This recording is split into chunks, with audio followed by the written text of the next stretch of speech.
Okay, are you guys ready? Yes. Okay, Yes. we're gonna start live in 10 seconds. I'm gonna do a countdown now. 10, 9.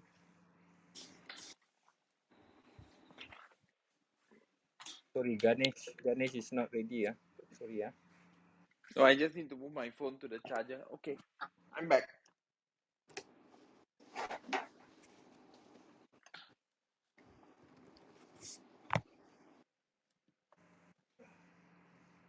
Okay, we're gonna go live in 10, 9, 8, 7, 6, 5, 4, 3, 2.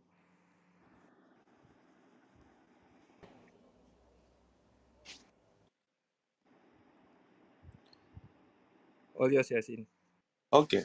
A very good evening, everyone. Welcome to Pixel Play Ventures Clubhouse Room. For your information, this session is also streamed live on Pixel Play Ventures YouTube.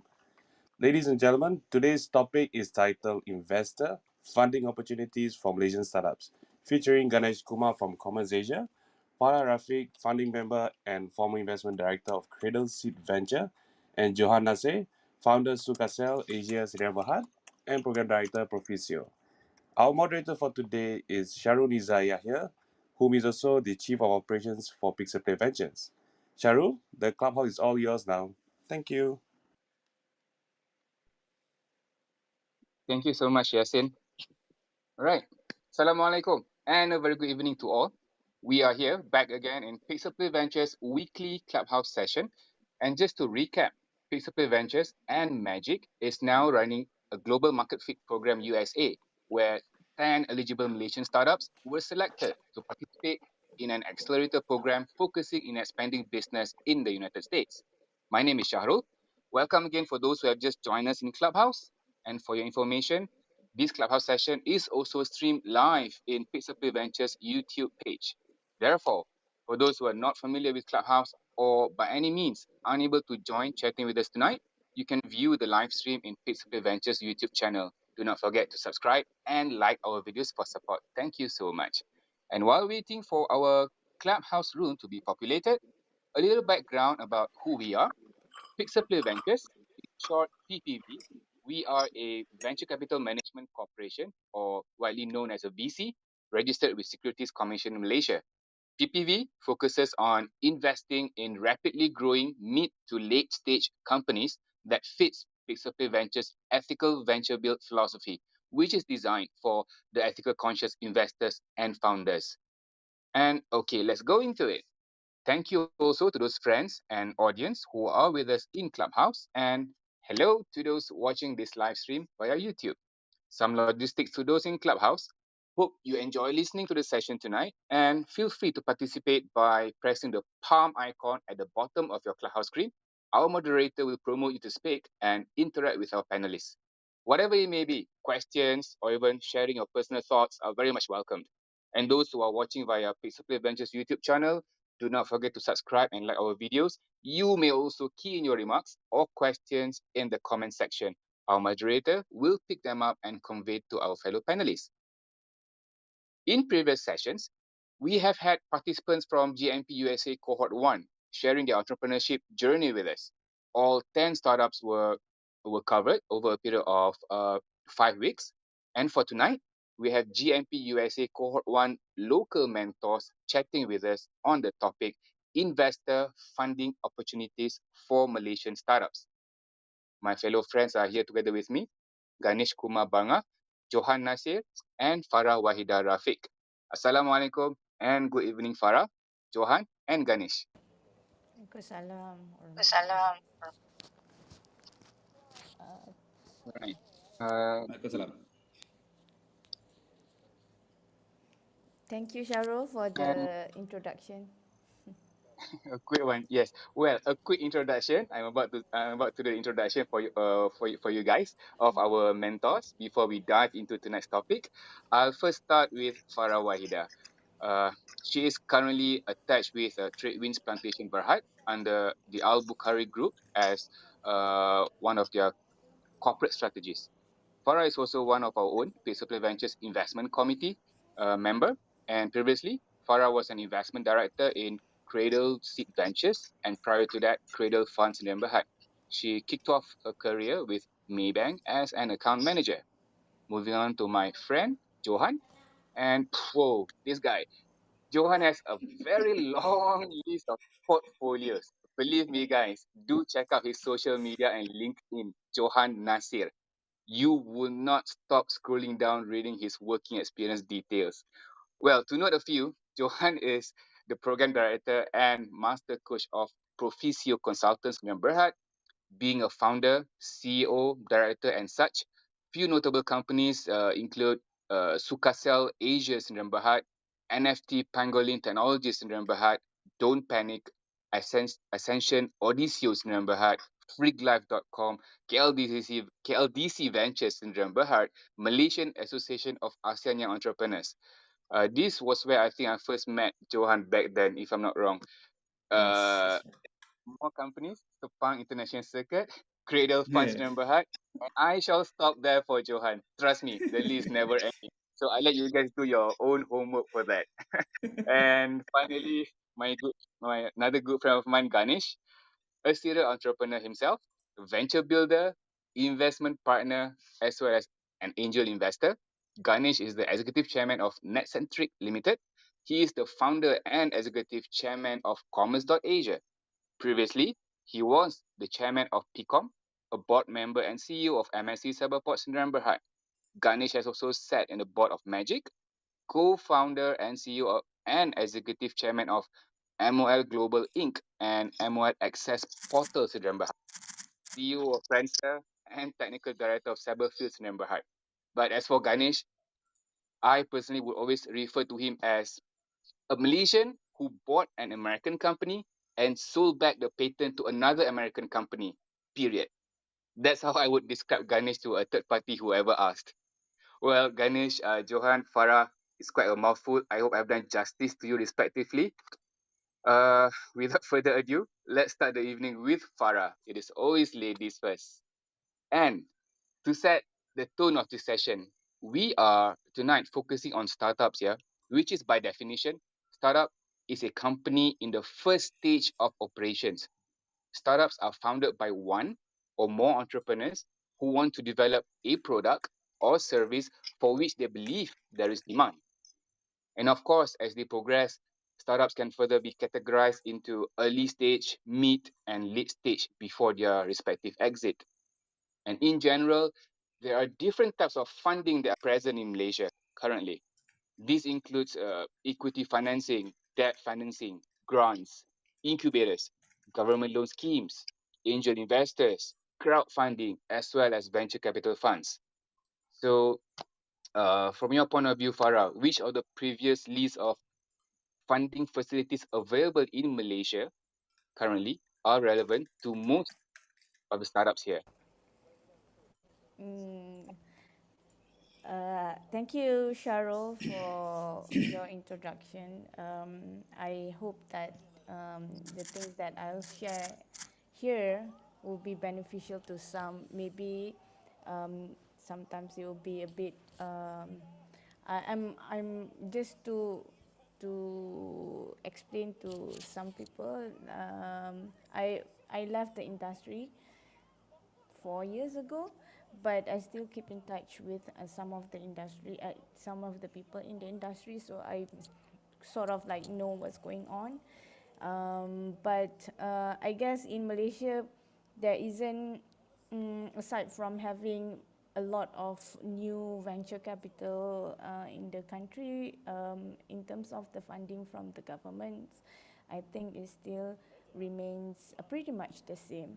So in Malaysia, for startups, I think Malaysian government is very, bullish on our startups currently, especially in the past, I would say like 5, 6 years, because during the past 5, 6 years ago, like we can see like VCs are very, actively looking for new investments.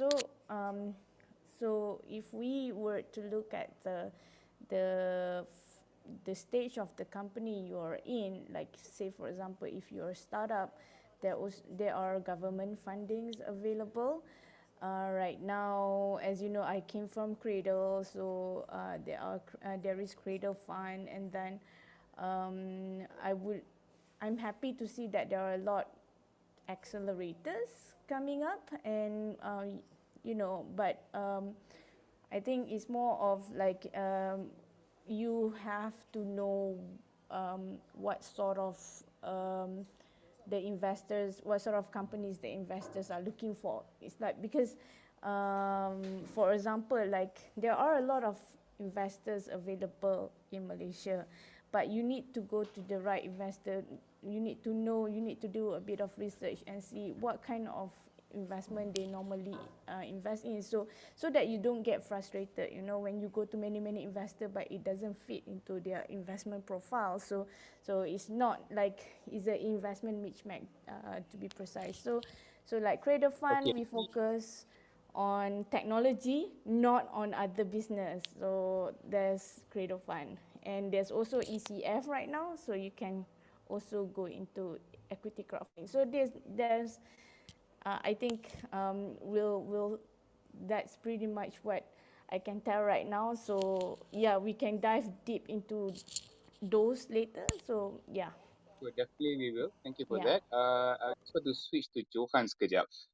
Let's focus more on early stage startup, Johan. So for early stage startups, Okay. new entrepreneurs, what are the available funding opportunities that they can actually seek for? Well, that's a very interesting question, actually. I mean, if anybody recalls the history of Cradle itself, and I was part of that initial founding team, the mandate that was given back then in 2003 was Cradle be the lead agency to create funding for the early stage companies because there was no available funds available for them at that point in time. And so, venture capitals existed, but they were expecting companies to be high performing. So they, startups had nowhere else to go. There were not that many grants available. So Cradle was the first of its kind. But the evolution of Cradle, especially in its current form, has sort of, choice of words, I guess, ignored and probably abandoned that segment. Because when you look at the funding products that's available now within Cradle, it's not covering those early stage companies anymore. They are looking for companies that are commercialized. They're looking for companies that are in very deep tech areas. And so my question mark is, who's going to fund these early stage companies in the future, especially when you have a very ambitious goal under that super program. If I'm not mistaken, it's under what's it going to call it? The Malaysian startup ecosystem roadmap, right? To have 5,000 startups and 5 unicorns, 5,000 startups by the year 2030 and 5 unicorns by the year 2025. To me, that's a very over-ambitious aim and target, and to a certain extreme, I would say my peers within the industry are all laughing our heads off about it because it's unrealistic. Because there's an announcement, but there's no game plan. Whatever strategy that's put in place, realistically, is unfeasible. And especially coming from my industry experience. I agree with you. Even in previous session, I did mention personally in our previous club session to have a 5 unicorns in 5 years' time. It's a wet dream. Yeah, it based is. on current momentum where we are, it is a wet dream. So you can have as many a wet dream as you can, but achieving it is another thing altogether. But I would like to focus more on Ganesh now. Ganesh, when you first started, your startup in the startup ecosystem scene, this was way back, 2010, 2011? I think way earlier. Was it even before that? You were muted, Ganesh, in Clubhouse.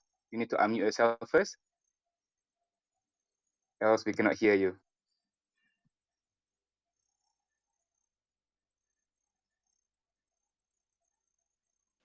Yeah, sorry, Do I'm we back. have Ganesh? Yeah, I'm here. Okay, you're back. Good. All right. So when you first started last time around, Johan did mention that in those days, especially government agencies Yeah, like it was Cradle, the year use 2000. focus. Okay. 2000. All right, Yeah, cool. So that was what was the your year. experience back then?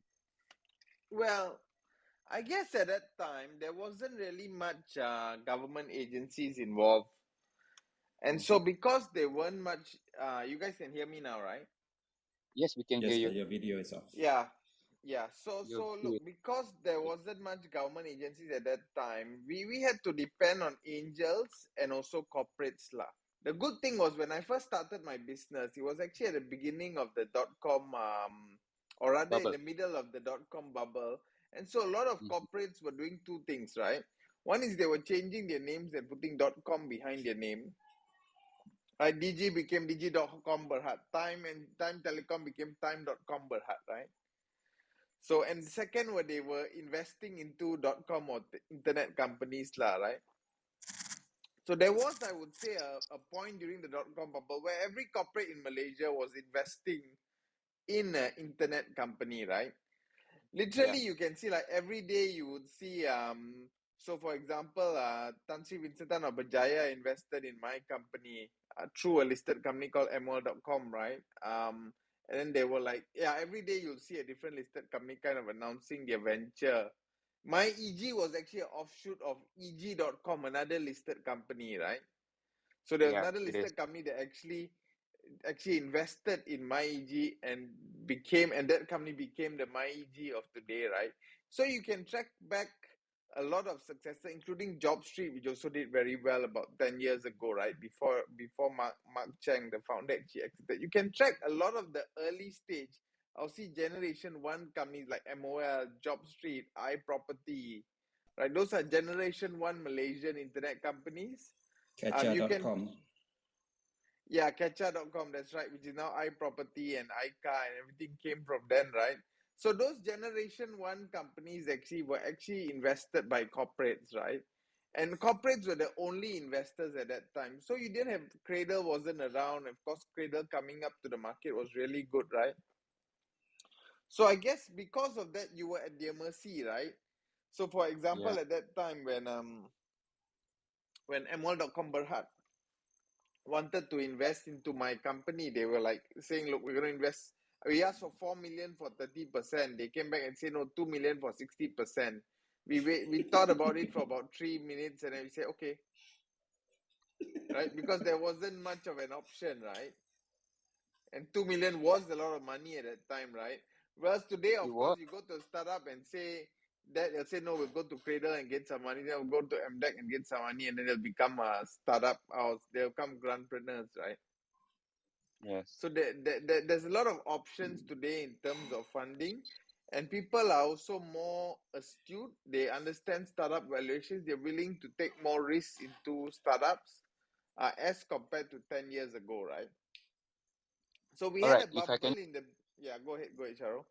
sorry, can just interject you there because we are starting now with early stage startup. And before that, thank you for those who have Sure. just joined our clubhouse. I can see the room is being much populated now. We are at PROFICEO Ventures weekly clubhouse session, and the topic for tonight is funding opportunities for Malaysian startups. And together with us, we have local mentors for our GMP USA cohort 1, Farah, Ganesh Bangah, and Johan Ishak. We were just talking about funding opportunities for early stage startups, and back in those days, all the way since year 2000, the bubble.com era, uh, as rightfully mentioned by Ganesh, there were not so much support from the government. It was so corporate centric, and he used the word we were at their mercy in that case. But then came likes of Cradle, for example. So in a way, the startup ecosystem has been picked up. So support at least ada sikit lah, So people who want to be entrepreneur and wanting to do a startup, they have an avenue to go to. How about current now, post.com bubble, where we are now, focusing still on early stage startup? What are the available funding opportunities in Malaysia? Perhaps Ganesh, you want to continue where you stopped earlier? So look, I think there are a lot of funding avenues today for startups. I think Farah Rafik earlier mentioned ECF, right? Equity crowdfunding. And I think equity crowdfunding is a very useful, I would say, method for startups to raise money. Not just equity crowdfunding is not just a method for startups to raise funding for the crowd, but can also be for startups to raise money from corporates as well. Because a lot of corporates don't know how to value startups, right? And so when you do an equity crowdfunding round, you kind of give them option, look, if you want to invest, these are the terms, right? And I've got X number of investors investing at these terms. If you want to invest, you follow, right? Yes. So it's actually a method. It's not as much a way to get investors, I would say, because you still need to do a lot of your own work to get investors, but more a way for you to kind of kick off a structured round, right? So there's equity crowdfunding, of course. There's government grants.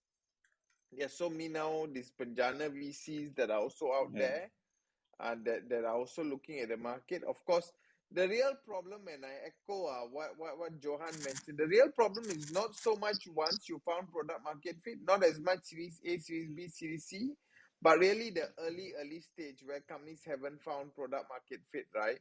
So in that Yeah. method, I think there are very few, or we have a lack of funding avenues, right? And I know, we had a Clubhouse session with some of the startups last week, Syahrul, and they Yes. wanted to go to the valley to actually raise money, right? The problem is raising money in the valley, getting angels in the valley. You see, any investor will tend to prefer to invest around their area, right? Like if you come to Yes. an angel investor like Johan or myself, and you ask us to invest in Europe, we may not be so comfortable investing in Europe or Australia because it's a bit far from us, right? It's hard for us to advise, mentor, monitor our investments. We don't know the rules there, the laws there. So raising money from outside your parameter tends to be a bit more difficult than within the Klang Valley. Of course, Malaysia, we have Singapore, which is a part of America down south. Yeah, that's a joke, by the way. Nobody was laughing at that. I am. I got it. I got it. It's just that Right? I For those, hide my laugh there. I mean, Yeah. listeners, too bad you can't see our facial expression here. We know it's a joke. I was like trying to joke. Why you guys are Ganesh scared that will Ho Ching is in this yeah, Ganesh clubhouse, will is put it? that joke, but it's okay. Never mind. You guys can catch up in our YouTube channel later. Yes, point Yeah. taken, Ganesh, pretty much taken. But Farah, you've been away from the industry, but pretty much not really away. In terms of operationally, you are away, but you are still pretty much in touch with the industry, and you were you played a very essential role during the born of Cradle's seed ventures. Last time around, supporting early stage startup. So as highly rightfully highlighted by Ganesh earlier, that angel investors are still pretty much relevant to early stage startups, even mid stage startups. But as of today, what is there available in the scene in Malaysia now? Is it still Cradle, or do we have any other new agencies in Malaysia that would support such ecosystem? I think yeah, I mean Cradle has played a lot of role. I mean they have evolved from very early stage, from pre-seed to seed, to equity to, and now I think they are somehow trying to trying to get back into the pre-seed or seed. So aside from Cradle, I think with the birth of ECF, again why I mentioned ECF is because I really think that is a good platform that you can have a test out of your product, because I see that a lot of people going to ECF and raise more than 100,000 or even a,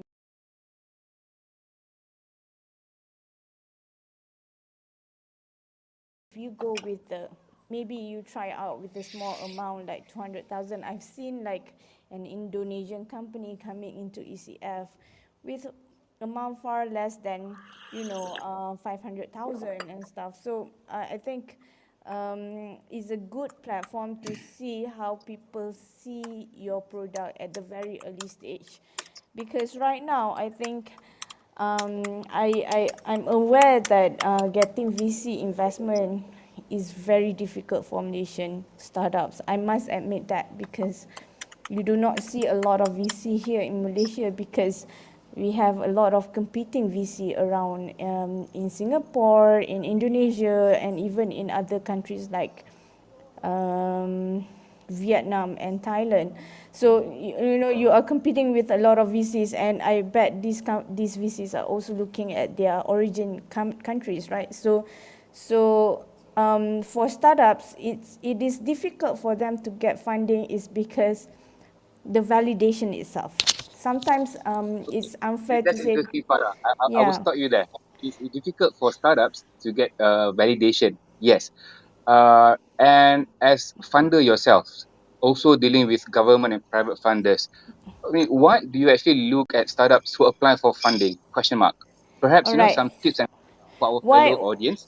Yeah, why I And say validation is correct. that because I must admit, like, as you know, I was from a VC myself, and when a company comes with a previous funding, they have existing investor, be it an angel investor or even like a small presence of a company as an investor or even as an ECF. I think, or to certain extent, some companies even manage to get like a pool of families and friends, like with the likes of 10 to 12 people, just as an early stage investor. It's very interesting, and we kind of like see that as a validation, because these people actually invested in the company and validate the company itself. Be it maybe they don't believe in the business, maybe they believe in the founder, and that's the point to us, like is a sort of validation. So validation comes in many forms, like validation as a founder's credibility, validation in terms of business viability. So those are the points that sometimes investors care a lot when they look into, and when they look into a startup, or when they look into a company to invest in. So don't, my advice is that don't ever like shy away. I don't want to go to ECF lah, I don't want lah to get funding from my friends, because you never know, like it can be an appealing form or a appealing point for the next investor, because these people are willing to put in like the likes of 10 to 20,000 US dollar, just in your company, just to get you just like started, that. just like I that. just So why is that? So it makes the investor like very keen to know, maybe the founder has something special about them.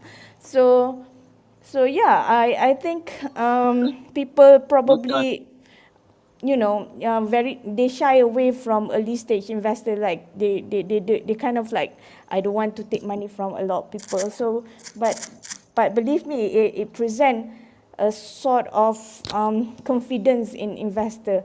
I don't know whether Ganesh would agree or Johan would agree with me, but Okay, I think I will we shift the focus to Ganesh and Johan a little bit lepas ni sekejap But talking about the word shy, that you mentioned the word shy. For those audience and our listeners in Clubhouse, as a reminder, please do not be shy. Should you have any remarks to share, questions, or you like to share your own experience in terms of trying to get funds in Malaysia, running your own company, or just starting up your own business, just press on the palm icon at the bottom of your screen. Our moderators will then put you up as a speaker. And those watching our YouTube live stream, feel free to drop your remarks and questions in the comment section. We will pick them up accordingly. Yes, I will shift my focus now to both Johan and Ganesh, whoever comes first. In terms of validation that Farah has mentioned earlier, again, tips and tricks for those who are searching for funds, maybe ECF or even angels. You guys are angels yourselves. Uh, how to set some expectation in their respective fund sourcing. What is the punchline that eventually funders will say, you need RM 2 million? Well, sign here. So what it takes for you to say that, come, sign here, I'll fund you 2 million. Or maybe if you were to Ganesh, make the amount a bit smaller, 200,000, I'll sign here. So I share let with that. Ganesh go first. Ganesh, I let you want to Ganesh go go first? first. I'll close. your Ganesh, mic. you're muted in Clubhouse. Don't forget, unmute dulu.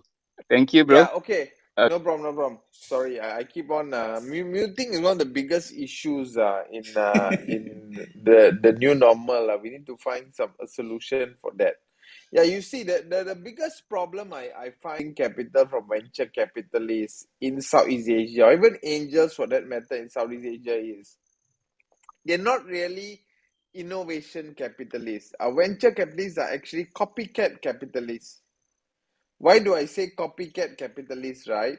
What they're not used to seeing something that they've not seen that doesn't exist in places like the Valley or Europe or China before. Our venture capitalists, the moment you go to them and say, "Oh, I'm this kind of business, and there's this kind of business in US or China that's successful already," they'll invest in you. But if you're new and you're doing something innovative that doesn't exist in China and US, they may not invest in you, even though you have traction, right? So yep. that's why if you look at most of our successful companies, you look at Grab, for example, is a copycat of Uber, right? Our most successful unicorn in Southeast Asia actually grew its business by being a copycat, right? Of course, now it's innovated and whatnot, right? But the reason why it was able to raise capital is because they went to raise capital from Vertex in Singapore. And Singapore is the biggest copycat in the world, right? Sorry if I Yes, say they that, are. right? Right? I'm not Is sorry. that It is what it they is. went So, yeah. to Singapore Temasek or Vertex and say, look, I'm doing this. There's a successful company in US, Uber. Would you invest in me? I'd say, yeah, great. I'll invest in you, right? So very few people, we have very few innovators among the venture capitalists in this region, right? It's not just a Malaysian thing, it's a region thing. And because we have very few innovativeness, it's difficult for us to raise money from venture capitalists if there's no other successful model. But that shouldn't be the way, right? I mean, look at the venture capitalists. I can't remember which one. Look at the venture capitalists that invested in Friendster or Facebook in the Mm. US, right? It was Kleiner. Friendster was the first one out there. They invested in Friendster, right? And Friendster at the beginning became quite successful. So they invest in innovation. People in the Valley invest in innovation. Unfortunately, in Southeast Asia, venture capitalists is not up to that level.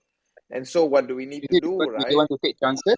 Most of the VCs or even the angels in the Southeast Asia region dare not take chances and be the first mover. I think it's just because they work in a very, very close frame of mind, lah, right? They're not innovators themselves. They're not entrepreneurs themselves. VCs in the US are entrepreneurs themselves. They're innovators themselves. Whereas VCs in Malaysia, they are actually middlemen between raising money from other investors and investing other investor money, right? All right. Sorry, Thank you sorry. for that.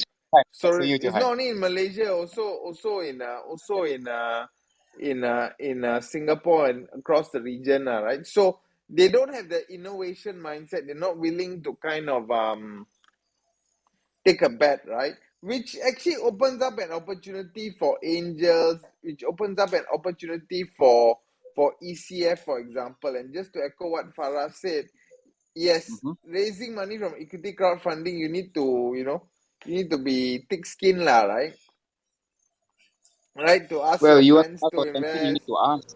Yeah, but a Malaysian billionaire once told me something like, "Give me this advice," which I kind of agree with. Right? Don't be shy. No harm trying. What do you have to lose? Right? Just True to ask. that. Right? You ask 10 people. If one gives you 100,000, you 100,000. You have 100,000 more to fund your project. Right? The same billionaire also told his footballers to just hit the football 10 times lah, and one will hit the goal, Now right? we know who lah. Now we know Yeah, who without saying who. yeah, Thank you for that, yeah, Ganesh. Go yeah. to So Johan. don't be Kalau shy. Farah, you going to Don't be shy. no, No harm trying. don't be shy. No harm asking. Yes, go ahead. Kepal muka tanya je. Johan and Farah, to pitch in, go ahead because both of you came from Cradle Fund. So talking about Yeah. first mover and taking the risk to invest in startups, or in So I can cover that on two fronts. So first thing was during the early years of Cradle when the product was the CIP 50,000 ringgit product. Then we graduated to the 150. Then we went up to the 300,000 grant, and then the commercialization grant. So a lot of those companies that came and applied to Cradle, and easily, I mean, I've looked at more than 2,000 plus companies over a span of 17 plus years across the ecosystem, and most of it through things that I've done with Cradle and even outside Cradle through PROFICEO. When we look at all these companies, a lot of the risk taking and rightfully market validation or validation, as you said, is very, very important for us to look at when we are evaluating any application that comes in. So even the story of Grab, a lot of people might not realize this. Grab actually came to Cradle and applied to Cradle as my taxi. And believe it or not, they were not the first ones to come up with that idea or innovation. In fact, there were two other applications that came in before them, 2-3 years before Grab applied, and they got rejected at that point. And because of valid reasons, the market was not ready, phones were not really smartphones yet, and a whole long list of reasons why it wasn't viable at that point in time. But when Grab came, and I happened to know the CTO, he called me up. He said, "Hey, I want to apply." And I said, "Okay, what are you applying?" And he told me the story about what my taxi was supposed to be. And I said, "Well, you can try, but I have to let you know that, similar ideas have not gotten through." So he said, "Yeah, I need to speak to you and see and understand what went wrong and how we can improve it." And I said, "Well, that's a bit of conflict of interest for me to do it." But after I left Cradle, we had that teh-tarik session, and we trashed and brainstormed about how they should go about applying to Cradle. And then when they did apply to Cradle, they got their first round of funding. So Cradle was, that first risk taker with My Taxi and Grab back in 2009. And of course, since Grab, there's been a lot of other interesting ideas and innovative companies that we have taken the risk and invested in. But that being said, there's always the issue of follow-up funding. So where do you get your following round of funding? It's not until recently where you have options like angel investors, peer-to-peer lending, equity crowdfunding, corporate VCs. All these things are coming up right now. And even looking into the future, you're going to get, decentralized autonomous organization type, investors pulling together money. You've got crypto money flooding into the market now as well, the new crypto rich. So there's so many, options now for a young startup to raise funds, not just from angels. Angels as well, you got, guys from Watchtower and Friends and all that stuff who do the pitching sessions, MBAN, Nation Business Angels Network. So we already have this infrastructure today.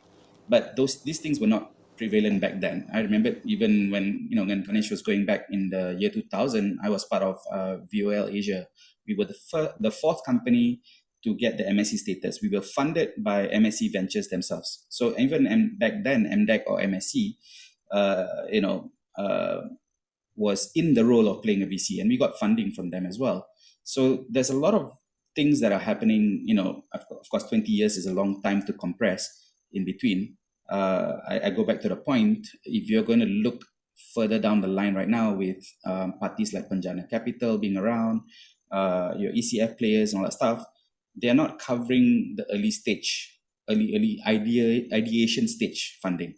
And unfortunately, because of that, you need to go back to your triple F, friends, family, and fools, if you're a brand new startup, and maybe one or two angels or rich uncles. Because even when you talk to corporate VCs, they're not willing to take the risk yet. You talk to players, they're not going to fund idea stage levels because they want to see commercialization, they want to see traction numbers, they want to see that market validation, they want to see the business model being rigid, they want to see revenues, etc., etc. So all these factors are determining what makes or breaks an investment. I told a lot of my entrepreneurs, especially if you've already gone to a point where you're already commercial, you then need to prove your business performance. I might look at the team as a parameter of deciding whether to give you an investment, but that's not it. It's about scalability. It's about being able to penetrate regionally, because our local markets are not enough for you to build unicorn businesses. Because of the population demographic makeup. If right? I can jump in, Sure. Johan. Go ahead. I think both of us like had the privilege, to be able to see the progression of how much the market, the technology startups have progressed from cradle days until now. And like Johan said, it's like each type of application that you see today, we have seen like, like maybe each one of grabs, you see tens of, Failures. me too, and failures companies, and it's like that is why sometimes, deciding to invest in certain companies while we were in Cradle is a challenge, because how do you decide, right, between that tens of companies that we have seen before, and how do we know that the ones that we want to decide on is the right one? And we make the mistake many times over. But what I can say is that for me, it's like when you apply to somewhere, and like Cradle, for example, and if you fail, I think is a very good indication of to righting the wrongs of what you have in your company. I'm not saying that you are 100% in the wrong, but there might be something that you need to tweak on that is not, fitting the best of Cradle's appetite. But having said that, Cradle do have certain, the simplest of technology no longer appeal to them. So that is at the very basic. If you come in with the very basic technology, I don't think you will succeed. But do take time to, when you get rejected by someone, I believe that you must spend time and, trying to find out from these investors, like, what is it that you don't like about this? Where can I fix this? A lot of time I see, even when I'm with Cradle Seed Venture, some of the company, when you got rejected, you are like, you become very defensive of what you're doing, and I think it's not good for your company, because I'm not saying that these investors are right all the time, but it's good to have feedbacks, right? Sometimes, and Yeah, who well, knows para that? investors, it's their money anyhow, so they have the right to say no to Yes, you. And yes. you also pointed out a very good point earlier of failure, startup failure, which can be very alarming. The statistics. I'm going to just pick a number from Magic, for example, their incubator, right? Magic receive a lot of application on a daily basis, focusing on entrepreneurs from Malaysia, within Malaysia. And guess what? I think Ganesh being part of the board last time, I think you are quite privy on the numbers. Their failure rate is 90%, 90. I'm sure But Yep. Cradle has Yep. faced, I think, Yeah. about the same same Yeah. same percentage. Yeah. It's the but same. the point is, in the startup ecosystem, fail is an option.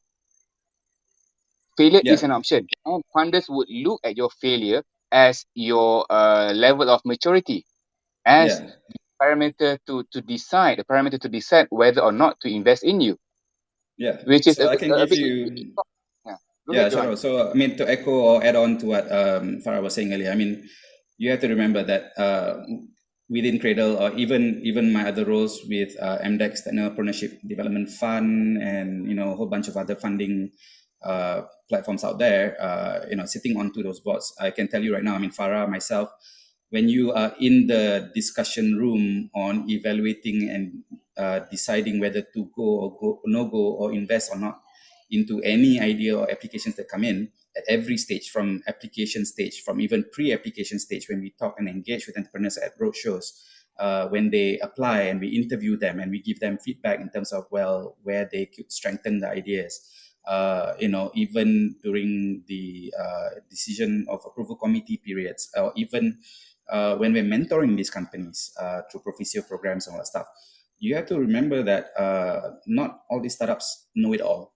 And that high percentage of failure rate, you have to remember, we are guardians of public money. And we have a responsibility and role to play to protect and make sure that we invest into worthy ideas. And if my role is being the devil's advocate in stress testing whether the idea is viable or not, I will stress test it, but it's only out of the good intention to make sure that we build strong startups. And I can give you an alternative perspective. I had to go down to Singapore and talk to a whole bunch of Singaporean startups. I can tell you right now, they suck. Singapore does not come up with the best ideas because they have a very island mentality. And therefore, any innovation ideas they come up with tends to look at appealing to the Singapore market. But you know the population of Singapore is small. So if they were to bring that idea across the border into Malaysia, it would fail. It would automatically fail. And so I gave a tough time to Singaporean startups. I gave a tough time to ASEAN startups around the region because at the end of the day, within the ASEAN market itself, it's a very diversified market. Each country is unique in terms of its personality. A Malaysian company will not necessarily do well in Indonesia. An Indonesian company might not necessarily do well here. The environments are different, right? And vice versa. So there's a lot of variables. I can't say that it's one thing when we're doing any form of validation or decision making. It's a combination of factors that when you put it all together, we score it. And then if you do well, then that's a good enough indicator for us to then make the investment decision. And I'm sure the VCs do their evaluations and due diligence and all that stuff. We do the same thing, right? But like I said, as a grant. But Johan, being human, it's normal for people to get frustrated and they will just shy away. First time they get got rejected, while trying to raise fund. And we had a few crazies.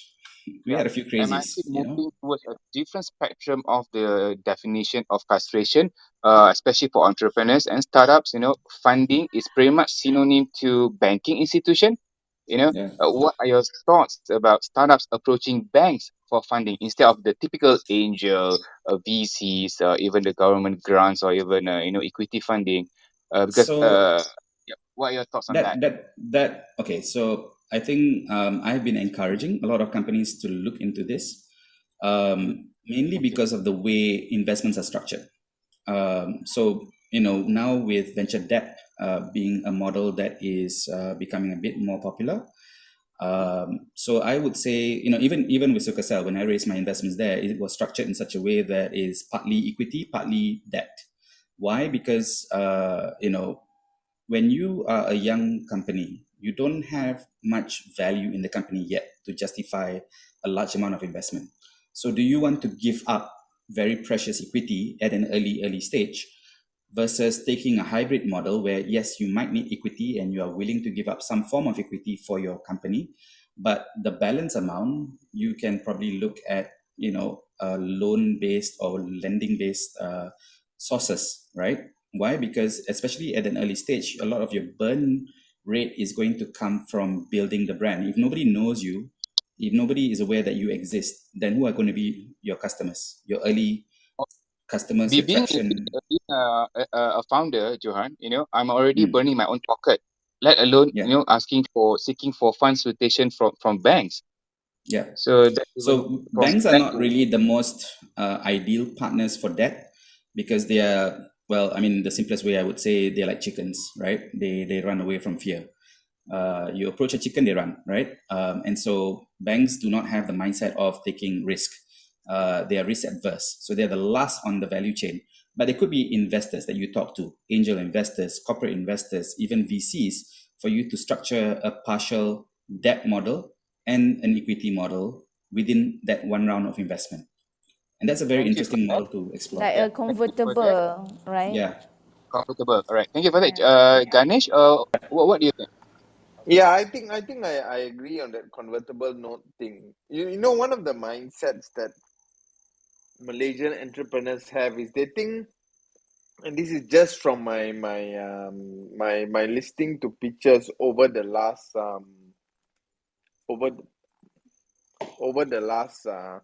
decade sorry, or so. over the last maybe 10, 15 years, right? So I think one of the things they mistake investors to be Santa Claus, right? So when they look at when they look at an investor, they think the investor's job there is to kind of give money to the startups right? At least angel investors, right? Government, your job is to do that, right? But for angel investors, even though we're supposed to be angels, our job is not to give money to the startups and let them spend the money. Our job is we invest in angels to do two things with two objectives. One is to help these startups do well. So there is a social element to it on the first Agreed. aspect. And the second aspect, beside hoping that the startups do well so that the entrepreneurs do well and create wealth creation, the second is also hopefully to make money at the same time, right?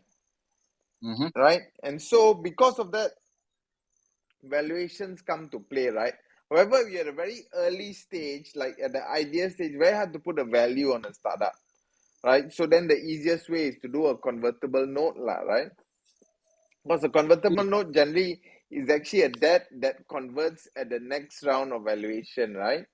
But this At is a this is where discount to the I next round. personally, sorry Ganesh, this is where I personally beg to differ, because the moment you borrow money from the bank, for example, let's say 500,000 ringgit, for example, then Yeah. immediately your valuation goes down to a minus 500,000. Would this be No, no, a no, no. situation where A, startup would want to be?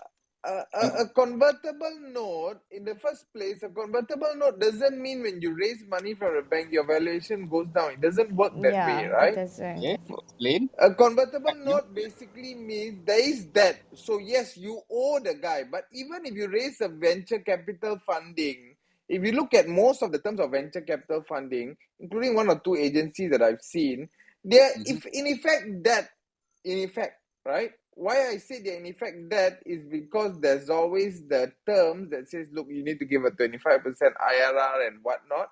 And they convert into become equity when you hit those Targets. milestones at pre-agreed rate, right?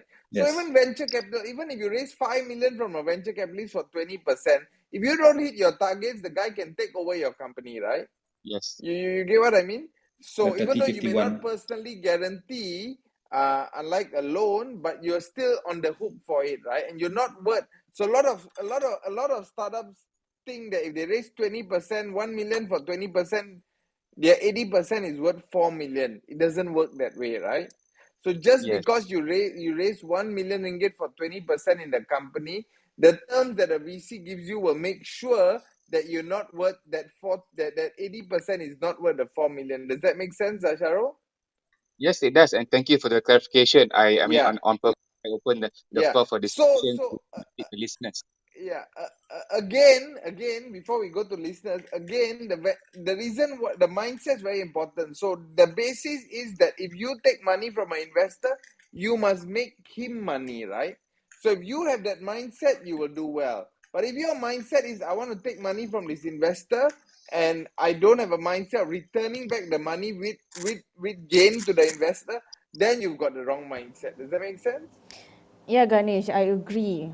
I agree with what you're saying because I found that a lot of people think that when they get, yeah, when they get money from VCs, like it's something that, you know, I'm happy I got money and then I can Yeah. do whatever I want It's a because Christmas present, right?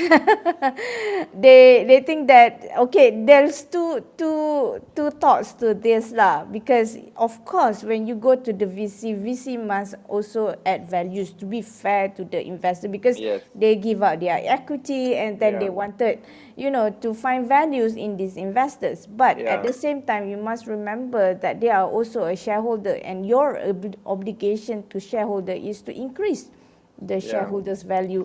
That is the part where a lot of startups forget about that, and they think like even for the likes of Cradle, they think it's the government money, we should just like, why do you Free bother money. so much, and you know you Yeah. just have to give us money, and that is normal startups. I don't even get me started with the university researcher because we have done that before, and that university researcher are nightmare. I think Yeah. I'm telling you, because they think that if you don't give me money, some other people will give money. Who cares about your money? And that is a very Wrong wrong mindset. attitude. Yeah, wrong attitude Yeah. altogether because yeah, it's government money, but it doesn't mean that you can just shop around and just waste Yeah. it.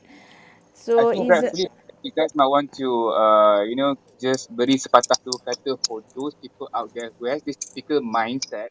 asking money from angels, that be VCs or even the government. Once they get the money, don't disturb me. I'll spend this money accordingly. I don't want you to kepo in my company. This is typical, Yeah, and Yeah, I've seen this. You guys do I, this a lot as well.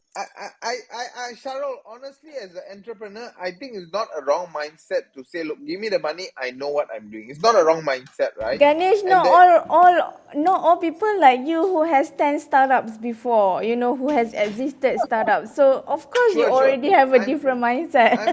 I'm coming back to that, right? So the Yeah. job of an investor is not to interfere in the operations of a startup, right? It's the job of an investor. But the job of an investor is also to put in the right governance around the startup, right? To Yes. make agree. sure that they head in the right direction. So Agree. Yeah. there's a big difference between governance and operations. Meddling. Operations means you actually execute, you deal with your staff and all of that, which Yeah. should be the entrepreneur should have 100% right to do that. But Yes. governance means, for example, money in the bank, making sure it doesn't go to a different account. I've got experiences. You put the money into their bank account. We didn't have a check signature in the bank account.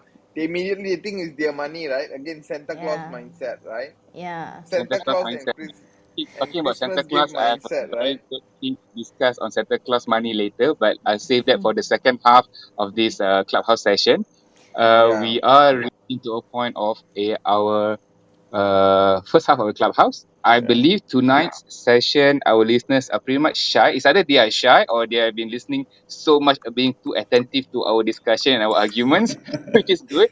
But guys, seriously, those in clubhouse, as a reminder, do not be shy. Should you have any remark to share, questions, or even you like to share your own personal experience trying to raise fund, when you're being frustrated by angels, corporates, or even Cradle for that matter. Not Cradle, yeah, Cradle. Two ex Cradle are here tonight. I don't care. Call a spade a spade. Just press on the palm icon at the bottom of your screen. Our moderators will then push up the speaker. And those who are watching on YouTube live stream, feel free to drop your remarks and questions in the comment section. We will pick them up accordingly. All right. Before we move on, and I would like to highlight now, we are going to take a 2 minutes technical break at Clubhouse. And while we are at it, we shall play a short video promo of one of our GMP USA Cohort 1 participant in our YouTube live stream. For the first video, it will be from a startup or a company called Purely Bee. Purely Bee is a Malaysia's leading health and wellness lifestyle brand for sustainable, healthy living, transforming people's health by harnessing the power of Asian traditions in wellness through products, education, and social empowerment. All right, that'll be the first video in our PPV YouTube live streaming. And to those watching this session in the live streaming, enjoy the show, guys. Unfortunately, Purely Bee is Asia's leading health and wellness lifestyle brand and community platform, helping people lead sustainable, healthy lifestyles. There is an alarming rise in health risks worldwide, and this needs to change. Purely Bee creates 100% natural traditional Asian superfood products that make it easy, accessible, and affordable for everyone to live healthy the natural way.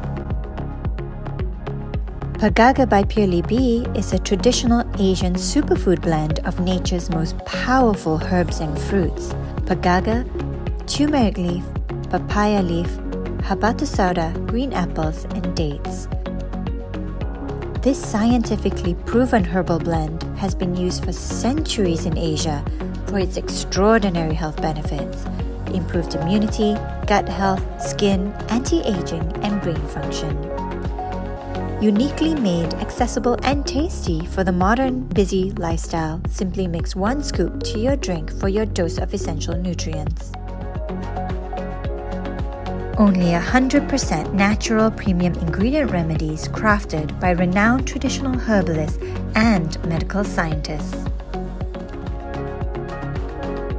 Our social mission is to also help create jobs, empower, and improve the livelihoods of marginalized women. Join us in transforming people's health and lives as we revolutionize Asian traditions and wellness backed by science. Together, we can make a difference.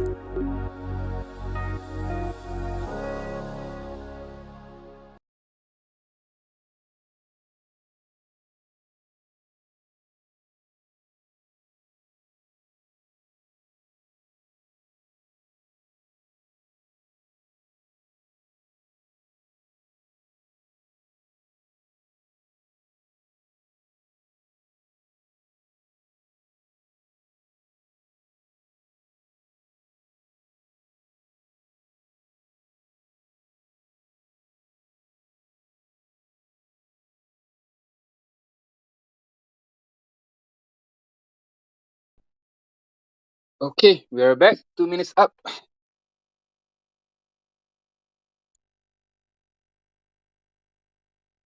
And welcome back, everybody. Thank you for those who have just joined our Clubhouse tonight. We are at Pixel Play Ventures weekly Clubhouse session. And the topic for tonight is funding opportunities for Malaysian startups. Together with us, we have our Malaysian mentors for our GMP USA Cohort 1, Farah Wahidah, Ganesh Bangah, as well as Johan Nasir. I have to apologize to Johan because earlier I did mention his name as Johan Ishak instead, which is another friend of mine. Johan Ishak is the Media Prima guy, not Johan Nasir PROFICEO. My apology, bro. And yes, I said it out loud in public. Hope you don't mind. And Well, I mean, if Johan watches the video one day, then we can laugh about it. yeah, no, it's a split over time. So sorry, Johan Nasir, Johan Ishak. I meant Johan Yeah, Nasir, not Johan. it's okay. It's All our right, mutual friend, so he won't mind. mutual friend. Indeed. He's still with Media Prima, right? Wow TV and now somewhere else as well, if I'm not mistaken. Everywhere lah, that guy. Yeah. Okay, just to pick up from where we left out earlier, there is a question in our YouTube live streaming from Muhammad Al-Iman Zakaria. He says, it's a one-liner, but startup to get loan for working capital is very hard, full stop. So I guess Yeah. what he meant was it's super difficult for startup to get loan for working capital. Perhaps All I right, can who wants answer to that. take this up? Yeah, I'll take the Okay, question. okay. So Thank you. there's a few Before that, things. thank you. I would like to thank you, Al-Iman Zakaria, for that question in our YouTube channel. Please continue watching. Okay, Johan, over to you. Yeah, so I mean, there's a discrepancy in terms of expectations and mindset as well. Being an entrepreneur, as an investor, I don't expect you to have full knowledge in terms of how to structure investments and what comes along with it, or to even understand the mental mindset behind what investors are thinking and doing. Right. At the same time, investors themselves are meant to play that role of adding value, and so if entrepreneurs are able to appreciate the fact that it's actually like a relationship, it's like a marriage, right? Each party brings something to the table, and if you know how to utilize both and each other's strengths to the best advantage, then you get the best value for both sides. The investor gains value, the entrepreneur gets value as well. To answer specifically to that question, when I said you don't raise money for on debt for working capital, because a lot of banks will reject you by default, because at the end of the day, you're going to burn that money. That's why I said for operational, for your business expansion, etc., you try to raise equity-based money. But money that you're going to blow on, say, market traction, advertising, marketing, etc., then you don't want to spend equity money for that, because at the end of the day, it's going to cost you a lot more down the road when you blow equity money for marketing. And so if you look at companies like, I think they've renamed themselves. There's a company called Clear Bank, but they've changed their name to something else, but Clear something now. They provide funding to entrepreneurs and startups, especially e-commerce companies, in terms of a loan with a flat rate 6% ROI return. So if I'm going to spend dollars on Facebook and Google ads and all that stuff, and I know the damage at cost to me is only an increase of only 6% that I have to pay back, I'd rather do that, because if my equity value goes up a lot higher, then I'm paying way more compared to that 6%. With investors, we are expecting 2, 3, 4, 5x returns.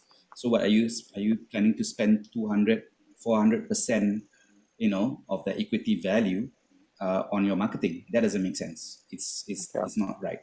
So But you if I were to be, have to understand. Yeah, you have to understand how to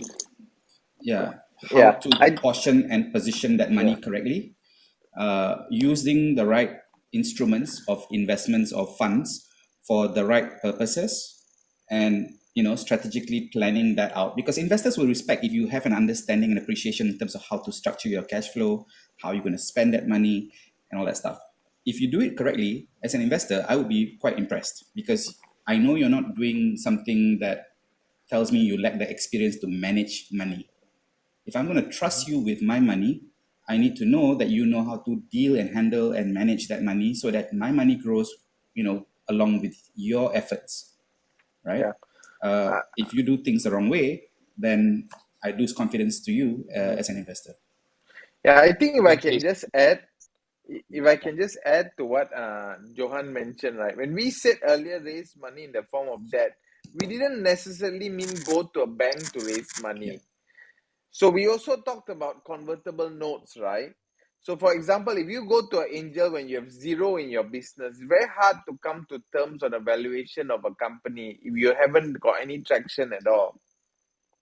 So then how do you kind of come to terms is you tell the investor, look, you can invest in the form of a convertible note, which is essentially debt that converts at a discount to the next round, right? So the investor basically gets a discount to the next round valuation. He gets a foot in the door and he basically can fund you without worrying that your valuation is too high or low. You don't worry your valuation is too low. He doesn't worry that the valuation is too high. At the same time, as a startup in your first round of funding, you don't get too much dilution, right? Does that make sense? That's the first thing we wanted to say. That doesn't mean go to the bank. That means you can also go to an angel and get him to invest in the form of a debt Agreed. or convertible debt. That's the first thing. Second thing, I just want to add on to what Johan mentioned earlier. Is that Johanisha or Johan Yeah. Nasir? Just Johan Nasir. joking. Johan, Nasir, Johan. I'm just joking. I'm just Ah, joking. you I pulling We're a was both joke on equally joking me, with bro. colleague. famous. Yeah. So okay, the second part I wanted to bring up was the part that you need to understand your investor. I'm a big believer in Sun Tzu. Know your enemy, know yourself. 1,000 battles, 1,000 victories. When you talk to an investor, you also need to understand them. You also need to understand what kind of risk reward they're looking at. Why are they investing in you? Why are they interested to invest in you? What would interest them, right? So, for example, if they are actually looking at a return of 20% a year, right? Then you don't need to go with them, for example, equity. You can give them a different form of return, right? So you need to understand what amount of risk they can take. You need to understand maybe what kind of ticket sizes they write. You need to understand what they will get from the relationship, right? And then you can structure your kind of proposal to them or the terms of your investment to them in a way that is win-win for them and win-win for you, right? So I think it's very important to realize, and it starts again from the mindset that when you take the investor money, you must be able to return back the money to them as well, right? Right. Every investor wants his money back with interest at least, right? So with that, you can structure something that's not too dilutive to you, yet gives the investor what he is looking for, right? And investors generally look for two things. There are two types of investors. Investors that look for capital gain, in other words, they look at the 2, 3, 4 times returns that they look for over 5 to 10 years. That's how long it takes, right? And the second type is investors that look for dividends, safe dividend yields, right? So generally, if investors want to get that safe 6% a year, 5% a year, don't invest in startups. Go and buy Tenaga or Maybank. You get what I mean? But if you're actually investing in a startup, then you must be able to take that 5-6 year returns. Lock up your money because it's not going to be liquid. You can't just sell your shares in 1 year, right? Unlike if you buy Maybank or Tenaga. But the entrepreneur needs to realize that the returns have got to be better than that 6% that Maybank gives. You get what I mean? I actually had an equity crowdfunding guy that presented to me maybe a couple of months ago, and his equity crowdfund was this. It was a redeemable convertible note with interest rate of 6%. So what does that mean, right? In other words, if he does well, he can pay you 6% and take back his shares. If he doesn't do well, you lose your money, right? So I say, hey, what's the upside here, right? Why would the investor invest? You get what I mean? So he didn't really think, why would the investor invest? He just put a term sheet out there in an equity crowd fund based on what he thought he wants, right? Not what the investor would want to invest. And I told him, look, Maybank's now trading at 6-7%. I can just invest in Maybank. Maybank goes up 20%, I earn the 20% better than You did. investing in your startup. You get my Yep. point? Yeah. Yeah. Yeah, so I tend to be using this word quite a bit because it's Christmas. Thank I you, tend Ganesh. Thank you, yeah Johan, for the in deliberated explanation. I hope yeah that answers Iman's question. We also have someone from Clubhouse who raised up his hand earlier. We have Vic here, Venus Warren. He's part of our JMP USA cohort 1 as well. Yes, Vic, I've put up your screen to be a speaker. So you can just unmute your Clubhouse and go ahead, ask questions or highlight whatever you want to highlight. And we lost him. I think Hold on. just to add on to what Ganesh was saying as well. I mean, there's 1,001 ways for you to structure deals with a potential yeah investor, and it's about the conversations and the relationships, and finding a middle ground uh, before you sign the dotted line. So you have to go through the process of the first date, second date, third date before you straight away get married. And there should be a Yep. prenuptial agreement, which is a term sheet. You should think always as well. A lot of entrepreneurs always miss this out. When you're trying to raise investments, you should always think of the exit, because if you don't think of the exit, then how long is the investor going to be in the picture? An investor wants to know what the exit plan is, so that they can also plan in terms of when they can probably roll that money back again, what kind of gains they might get, so that they can invest into somebody else, right? So I want to know your entry and exit.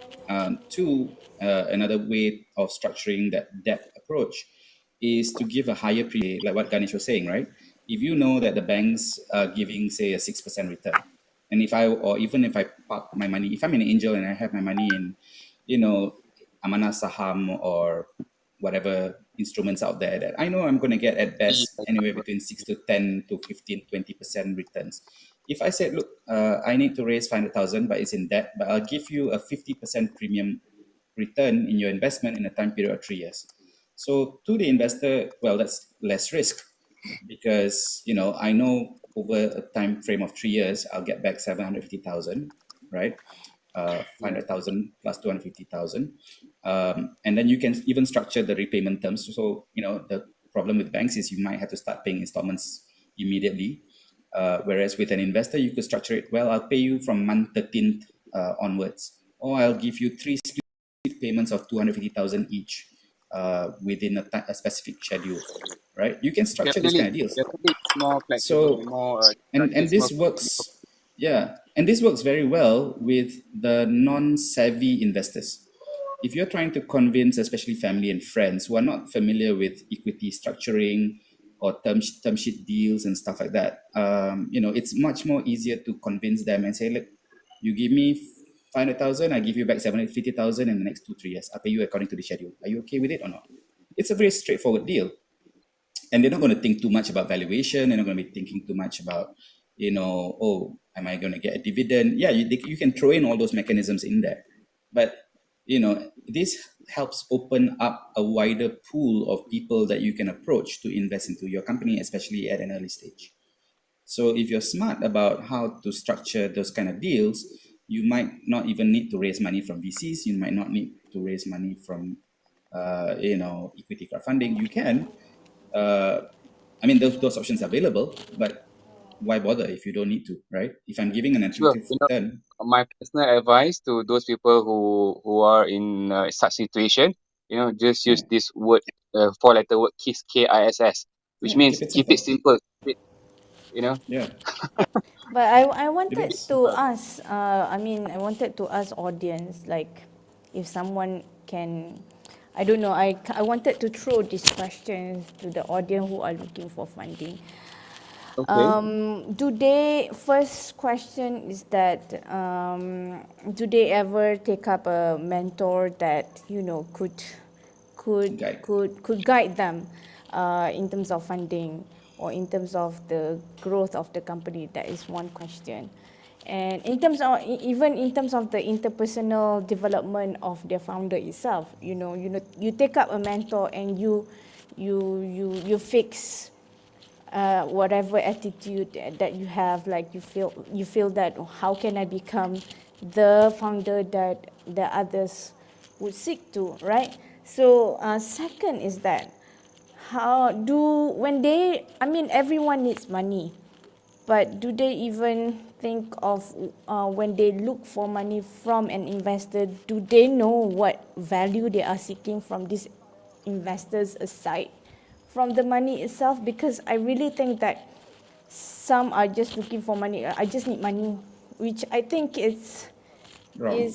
that is where the mismatch come in, because some investor might want to be able to just, I want to add value, but you don't care about anything else, just but my All right. I money, will and take it the does next is a is already a Yeah. mismatch in the beginning. So you are not, you like you're finding a Santa Claus partner. mindset lah. Yeah, you Santa don't yeah. Claus mindset lah. exactly. You're looking for a partner, Farah? but you don't know what you are looking, your criteria in a partner. So I wonder, is this like does the founder has this kind of questions they ask themselves before they look for funding?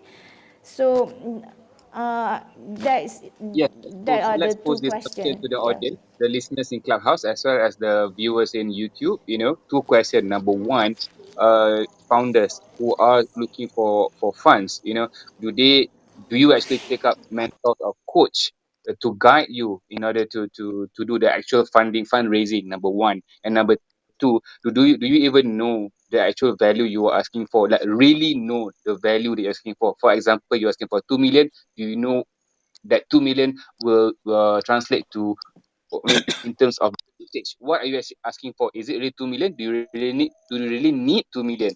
So in the end, you might even need 500,000 instead of 2 million. So that's question number two. It's a question and a challenge posed to our fellow Clubhouse listeners as well as our YouTube viewers. Talking about Clubhouse listeners, we have gotten Vic back as a speaker. Yes, Vic, you are now back in speaker. Sorry, we have some technical difficulties earlier. Go ahead. Hi everyone. Can you Hi. hear me? Yes, Hi we can. Yes, Vic. we can. Hi. Okay. Yeah. Sorry. Yours. Okay. I had other questions, but since you asked these two questions specifically, I think to be very honest, we ask the founders, do you have this and this and this in place? I think a lot of them won't have. That is why they are even in this type of programs in the first place. So to say, oh, you must have everything in place before you ask money, it's an ideal case scenario, but only if they go through such programs or they find a right mentor. If we even think about it, I think that's when it gets a bit more consolidated in their asking and their product and stress tests and all. So in all fairness, I think founders get very excited about an idea, but it takes a bit more guidance, which sometimes they seek, sometimes they don't seek. So it's a hit and miss. So I Yeah. think one of the things, the first thing, even VCs or somebody who wants to give funding is to make sure that it's out there, the education part. If you're going to be a startup, you need to have all this in place. I think when we went through this program, a lot of us changed our slides and all. So I think that's the first point. The second point was, sorry, what's the second question? Do you really know what you're You. asking for? Okay, The so value. the evaluation is something that I am still struggling, and I think it's also No, fair for a lot of people. I don't think it's a valuation dollars. Mm, I don't mean valuation dollars. I mean mm, like, aside from the money, mm. what are you looking for? Like when you know, like finding partners, like aside from having a partner besides you, what do Yeah. you want from that? It's like a love language, you know. If you know, right now Yeah, people are So talking about language. My love language is affectionate, my love language is this. So what is your love language when you are looking for your investors? That's what I mean. It's like, because okay. when if you have that mismatch of feelings, then that is where It's not everything, jodoh lah. yeah, it's not Yeah, your okay. jodoh, yeah, exactly, then you Find find someone faults. else. Oh, okay. Yeah. So, I'll be so very I afraid think, if I was Farah's future partner. mm, Vic, God yes, Don't knows be what it like kind of looks like evaluation she will that. be doing on him. it looks like a long list, but yeah, anyway, coming back to us. Sorry. I think just to add to that, the investor also has a role in terms of structuring the partnership. It's not just about the Yeah. startup. I'll give you one example. The startup doesn't have to be very ready. For example, there was a company about 2-3 years ago that I looked at. They were doing their e-commerce company. They're doing 60,000 ringgit a month, right? And so I like their business. I like their pitch deck. So I agreed to invest in the company, and we did due diligence. And I found out that the way the technology was licensed from one of their partners in Australia, so the way the whole structure was, that the whole way their company was structured was not documented. They had issues in terms of corporate registration at that time and whatnot, right? So we actually went in. I got my lawyer to come in and kind of restructure the company. They even formed a separate Sdn Bhd to invest in, which we decided to after we signed the term sheet with them, right? So after signing term sheet, before doing a sales and purchase agreement, we actually got our lawyers to kind of clean up the the mess, so to speak, lah, right? And the company is now doing very well. They've got revenue of, call it 8-10 million last year. This year they'll be doing 15-20 million, right? So the investor also has a role to play in terms of corporate structuring, investor in terms of corporate structure, in terms of term sheet, investment term sheet, etc. It's not all on the founder, right? And so the founder needs to realize that the investor has a role in the business as well, and needs to realize that they can't just expect a very high valuation while expecting the investor to do all of this, right? So However, expectations have to, Ganesh, what? however, not all investors are that friendly out there. Most of them are hostile. I agree, but yeah, I agree. I think for us like Cradle Ventures, we also clean up a lot of mess Yeah, of our startup. And yeah. if the investor doesn't do that, I'm sorry to say you got a wrong investor that No, invested in you. then Like you just haven't found an investor that likes your business enough. exactly. The problem Yes. is, if you go to an investor that doesn't like the business, your business, then you got to keep on selling to him until he likes it, right? But if the investor likes your business and likes you, he will do whatever's required to make sure that he can invest in you, right? And that's Yeah. the kind of investor that you look for. It's a True. two-way Or street. So it is a two-way street, right? Yeah. on it. Yeah, But I Yeah. think guess the what? Okay.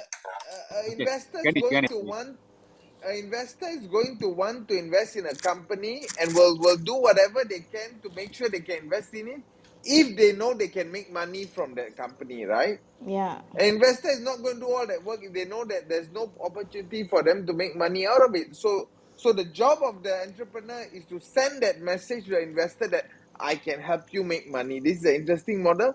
I can make money for you, right? Then the investor say, okay, yes, how can I help you make the money? That's the kind of conversation you need to have.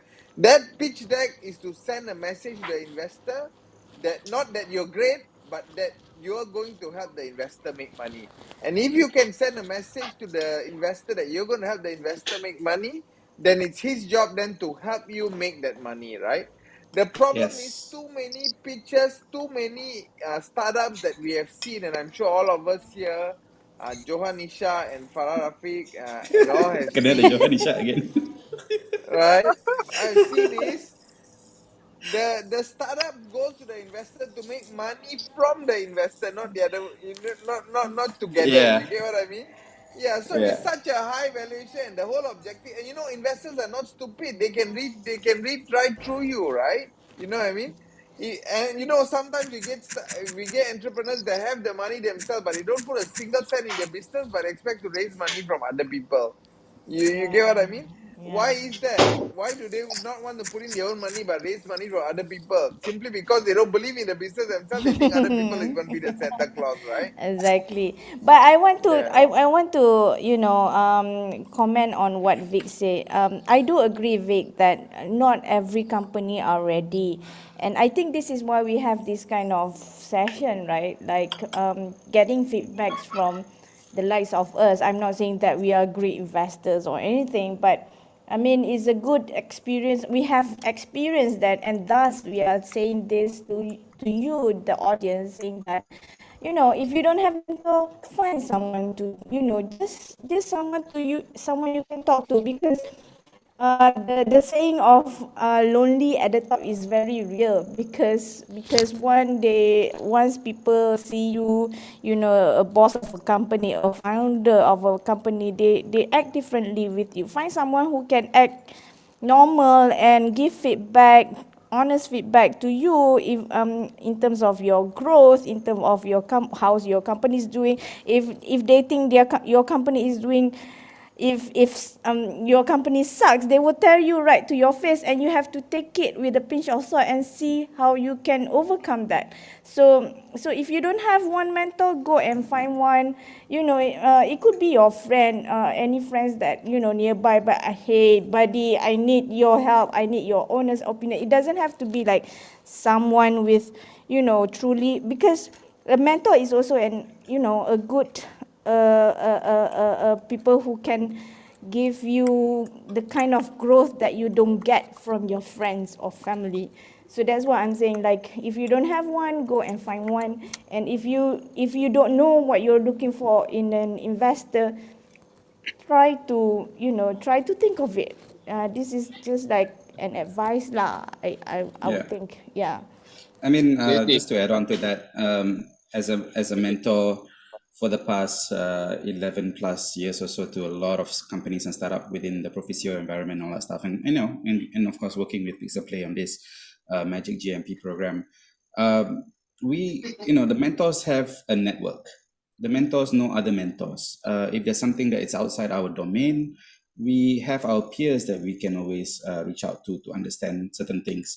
You know, within PROFICEO, when you look at the kind of track records that we have accomplished within a decade or so, just taking just the first 4 cohorts of the Coach and Grow program, total to about 600 plus companies, they generated more than 3 billion worth of revenues.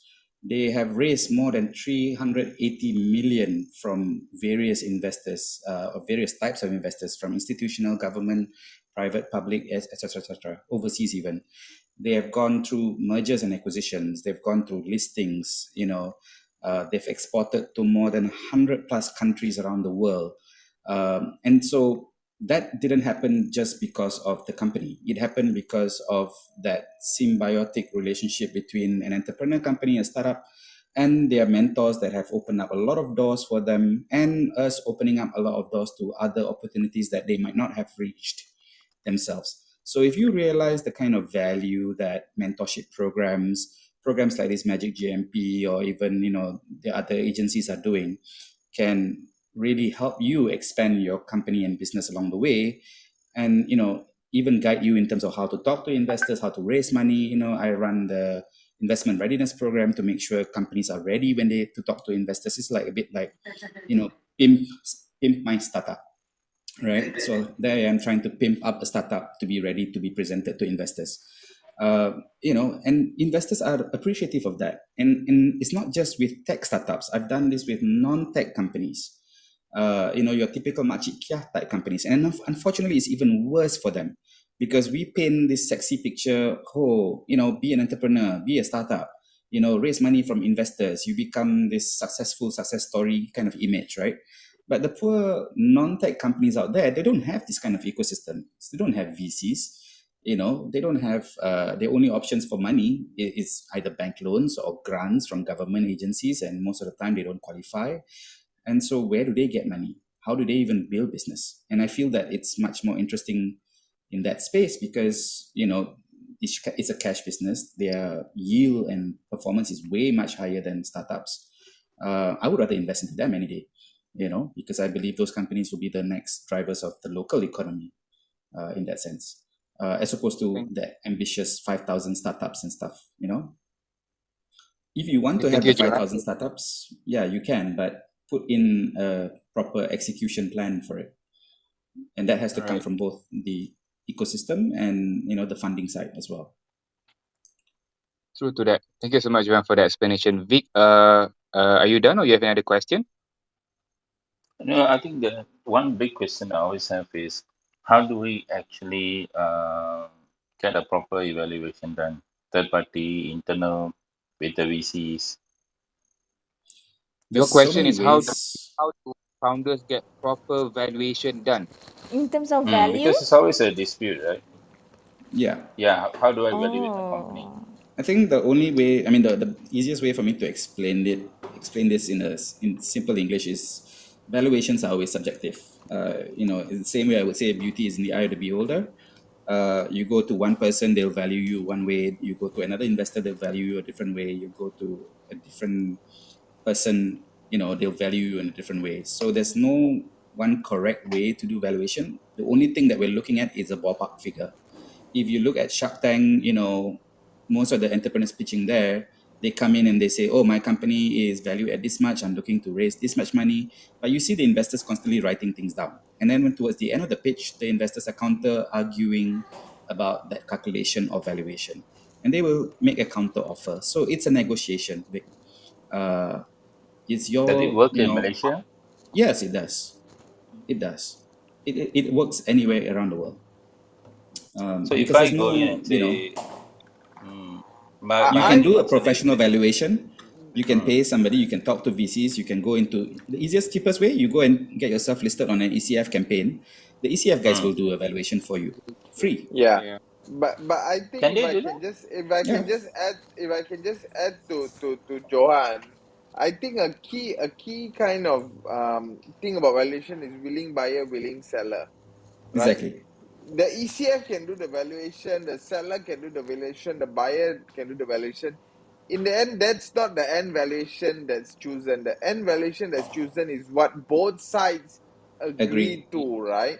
And there are Yes. various ways to do that. I won't go into detail, but one of the ways that, for example, I use when I look at companies, I look at comps, right? So if your comparable is trading at X times revenue, then you can't be too far away from that, lah, right? If your comparable is trading at 3 times revenue, you can't actually be asking for 10 times, lah, right? You Yeah. may be able to get away with 4 times or 5 times if you're lucky, lah, right? But it's not going to be 10 times, lah. Most of the time, startups come to you, they ask you at 30, 40 times revenue without without even knowing how to value the company, right? And sometimes you wonder how they pick that number, right? And I think they Yep. just pick that number by looking at by looking at how much the peer. They say, oh, that Yeah. company doesn't do what I'm doing, and I need $1 million, so it's $1 million for 10%, like that. You know what I mean? Just plug from Yeah. the One sky tip, base. sometimes when you see your peer getting investment from Singapore investor, you probably have to cut your expectation of valuation by maybe half of it. Because they tend Yeah. to, I don't know, Yeah. I think in my personal opinion, they tend to inflate the investment so much. But because they might be able to do that because they can afford to find other investor later. Your challenge, Malaysian companies' challenge is, you get an investor with a valuation of 20 million in the first round, and then in the second round, you want to find another investor that can invest you with 25 or 30 million. Good luck, man, because it's Yeah, Yeah. going to be a Vic. challenge. Yeah, Yeah, because If if Vic, I'm you gonna. must remember, if you put an invest a valuation at series A or pre-series A at certain level, you must raise those valuation in the next round. And what do you have? What have you got in your company that justify that kind Justifies. of valuation? So you need to be really clear Realistic. of, yeah, you need to be really clear or validate your company's performance before you go and put a valuation to your company. Yeah, I, if I would anything, I'm prefer. just going to add to that. Yeah, Johan, sorry, go ahead. Chara. Two things. One, sorry, I'm going to retract back about saying go to ECF platforms to get your valuation done for free. I'm going to say, go and speak to Syahrul. He'll do the valuation for you for free. And hopefully Pixel Play then invest. So that's Fine one print. marketing Fine blip. print. Two, there's another thing that we are kind of missing, the elephant in the room, is that a lot of entrepreneurs tend to ask for too much money too soon when they're raising funds. So I've had so many companies that come to me and say, "Oh, I need to raise 2 million US dollars. I need to raise 5 million US dollars." And especially when they are at such a young stage, do you really need that amount of money to blow at the early stages. So you raise accordingly at the time that you need to raise, with a minus 6 months lead time or 9 months lead time before you actually need that money. And you continue to raise as you go along. Because if you were to raise a one big lump sum, then you're going to be at a disadvantage later on, especially when it comes to the kind of deal or equity that you're going to give up, right? But as you build your company value, then you will find, and if you stagger your investment rounds, you will find that you gave up less equity over the long run. Because earlier investors might want to exit, and then you can recycle that equity, or you can look at diluting the equity or increasing the share, in shares that you have within the company, and therefore offer more shares and raise more funds to do it. So again, the rule of thumb is, if you don't know this, I think most of the companies that have been in the program have shared with them books on this, resources that they can refer to. Two, they could talk to people like, Farah, Ganesh, myself, even Syahrul and Bron and what's up, because we are familiar with this space and we are more than happy to help where we can, right? And so don't be shy. I think that's an important lesson. Open up your mouth. If you don't know, ask. We will help. Syahrul, back to you. Thank you, Johan. Thank you, Johan. And thank you, Vic, for the question. Very much Okay. good discussion we had earlier. Okay. And looking at the list that I'm seeing in Clubhouse, welcome to those who have just joined us in Clubhouse. Yes, we are at Peaceful Ventures weekly Clubhouse session, and the topic for tonight is funding opportunities for Malaysian startups. Together with us, we have mentors for our GMP USA Cohort 1, Farah, Ganesh, and Johan, who are indeed the part of the industry players of the startup ecosystem in Malaysia. So whatever was discussed from 9 p.m. earlier until now are all pretty much 100% based on validation, based on their personal experience, seeing the funding difficulties that startup have had for past 10 to 15 years. So I'm pretty much excited over this particular session because this is what reality is. So we always know what we are talking now is calling a spade a spade. We don't Yep. sugarcoat. We don't tell flourish or give flourish hopes to startups and fund seekers out there. These guys, Johan, Farah, and Ganesh, are sharing with you guys and explaining to you guys what do you actually need to be able to be successful in doing fundraising. Doesn't matter whether you are early, mid, or late stage in your startup endeavor. So yes, please do not be shy. Clubhouse listeners, do press on the palm icon like what Vic did earlier. Vic, I'm going to demote you now. All right, now you're back down, and we'll promote you once you press on the palm icon to be part of the speaker, and we'll have a chat. And those who are actually watching our YouTube live, don't be shy as well. Key in your comments, questions in the comment section. We will take them up and we will highlight to our fellow panelists and we'll discuss it accordingly. Thank you so much for that. All right, moving on. Moving on. We have about 15 minutes to go. All right. I am retracting back to this interesting word of Santa Claus. Yes, Santa Claus money. All right. This is pretty interesting. Okay.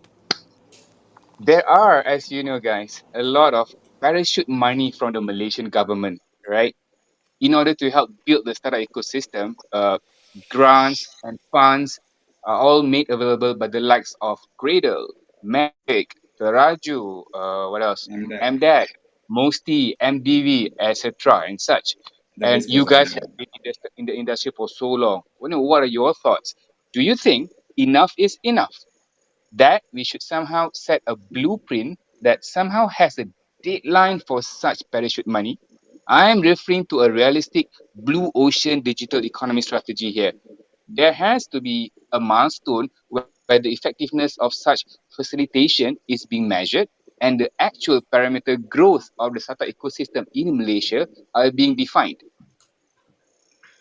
Is Do that we a question still to the audience or to Question to us? us, it is it? to the Can audience and to you guys to discuss? can I just Okay. I'm do opening the Pandora. a quick comment? I think it Okay. should go on because first there's, I mean, kita sentiasa need money. I mean, startups, you have to admit that they need money and they need support. And we are still far from getting money from the corporates because our corporates very action like that kind, very arrogant. And Few also, I'm situation sorry that we can because encounter. that is a true story. But at the same time, it's also because I mean, as much as you know, Singapore government invests a lot in trying to get companies or trying to get VCs or investors coming. So it does give a bit of hopeful, wishful thinking that knowing that this government always put in supports that the investors will be, you know, convinced or even like feel that Malaysian government is somehow has an interest in the startups ecosystem and maybe one day they shall have an interest in Malaysia too. So that needs to go on, but I also think that entrepreneurs, successful entrepreneurs might also play the roles of getting active into the investment. I mean, not all would be interested in going back from exit and going back invest into other companies, but I hope one day that will happen. I know Syahrul knows my sentiment very well because I mean we need to have a strong ecosystem. We need to develop a strong ecosystem, and hence all of these people, all these parties need to play its role. So if it stopped, then we will become like Vietnam or other countries before. We are going backward because Okay, being a yeah. devil's advocate here, Farah, until when do we need that Santa Claus Papa to come down and bring money to, parachute money to our startup ecosystem? This can't go on like forever. Yeah, so I'm gonna agree to disagree with Farah on this somehow. But I'll let Farah answer your question first, Cheryl. Yeah, because it's more of you know, maybe not to an extent like Santa Claus thinking or something like that, but more of I think more participation from other companies. When that happens, it can stop. Participation from corporates, for example, and you can see in Indonesia that happens already, kan? So Yeah. so I hope like if that starting to happen in Malaysia, yeah, government can fully stop that, I think. Can I say something if you don't mind? Sure, I go ahead, go don't ahead. think there's Sure. nothing. I don't think. Okay, first of all, if you look at the Silicon Valley, the government never funded. Government has very I was True. limited about, grants in I the was True. about to Silicon mention Valley, that. right? Right, Yeah. and I Yes. wanted to yeah, but I don't think it's wrong to have government funding. I think it's positive that government is funding because it shows that the government supports the ecosystem. But I think what we really need to do is make sure the execution, in Malaysia we're great when it comes with strategy and allocating money. We're not so good when it comes to following through and kind of executing lah, right? And how they execute. I'm not going to comment on any But any Ganesh, particular, when are we getting there? It's so frustrating. right? So I think Yeah. what we really need to do as an industry is if there are issues, we better voice it out, lah, right? And the government should listen to industry, and industry should continue to voice it out. Problem in Malaysia is when industry voice out, we get blacklisted. Oh, this one talk too much. You Yep. know what I mean? Yep. We But broken out already. that's the basic problem, right?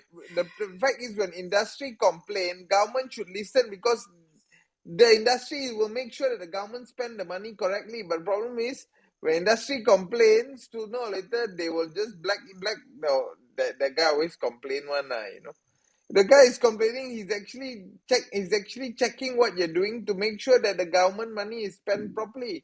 So I would highly encourage that as industry players, we do need to continue working together with the government, right? having Clubhouse sessions like this, for example, right, to continue voicing the issues, because the issue is not government allocating the funds.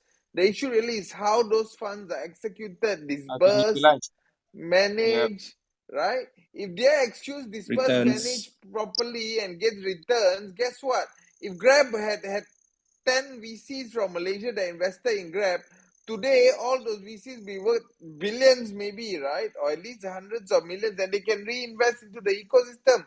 The problem is we're Yeah. not creating, Yes. for one reason or another, That cycle. that Yes. cycle, Yeah. because our execution is weak. And why is that Yeah. execution weak? That's what we need to ask ourselves. Yeah. True. Not And Yeah. that So whether there's for money or example, no for the money. Yeah. case of that, it was a huge slap for the Malaysian government. And kalau kata dah yeah. kena lempang rasa dah juga, I don't know what to say. And I think For I the felt that very much as well because, considering that story that I had or relationship with Grab, the only compensation I got of helping them get their first round of funding was a thank you, dinner at a restaurant. That's it, right? And so my point here is, I mean, what I wanted to disagree with Farah was that even when Arwah Nazrin was, the CEO of Cradle, and we had these discussions quite a lot. And I think if I was a Cradle CEO right now, compared to the current CEO, which is, not really doing No much. comment. Yeah, no comment on that one. There's a way for things to be done correctly. And even when Arwah Nazrin was around, we realized that the government was going to slowly reduce the fund amount allocated towards this space, and it was a gradual. So I won't say, it's not like okay, today I give you money, tomorrow I don't give you money, but it's a staggered reduction approach. So that as the ecosystem starts to introduce, people like the ECF players and the P2P players, there will be alternative source of funding to compensate whatever the government is reducing as a grant, as free money, right? Because the government can't keep on giving out free money. And to what end, right? Because then the government will be broke. You have to understand the various stakeholders that are involved in this place. So the government is not just simply printing money and giving out free grants and all that stuff, but it has to be a hybrid, or how do I say, a measured reduction approach, so that the ecosystem and the industry itself starts to realize that, hey, I need to do better and raise the bar and quality in order for me to qualify, because it's getting harder and harder to just get free money or government grant money, and maybe I can get matching funds. So this is the thing, right? So if I was Cradle CEO, there would be all these mechanisms already put in place, because this was what the late Arwah Nazrin had intended to do, and I wanted to look at executing that stuff, in Cradle, moving forward. But unfortunately, the current management board, doesn't have that insights, doesn't have that knowledge, and therefore you're not seeing that happening. Two, We the other actually factor that you need benda to look board at, je. yeah, the other factor you need to look at is, again, Malaysia as an individual country is not built for startup environment, because you're targeting a very shallow or small percentage of the population. At max, you're targeting a 3.5 million portion of the population that would be a startup's customer. Whereas you're ignoring the rest of the 20 plus million members of the population that have disposable income, that could actually, spend the money, and an area that the government probably should be looking and encouraging if you want to reach that 500,000, the 5,000 companies or startups itself, right? In the non-tech space, they don't necessarily have to be startups or innovation companies. They can be normal SMEs that could be doing great stuff. You look at companies like Nuraisa, who is a $200 million revenue per year kind of company. You don't even see the products anywhere on any retail shelves. Why aren't we encouraging more and more companies like that? You drive along the highway right now, almost every billboard, 80% of those billboards are local products. They're not startup companies. They're SMEs.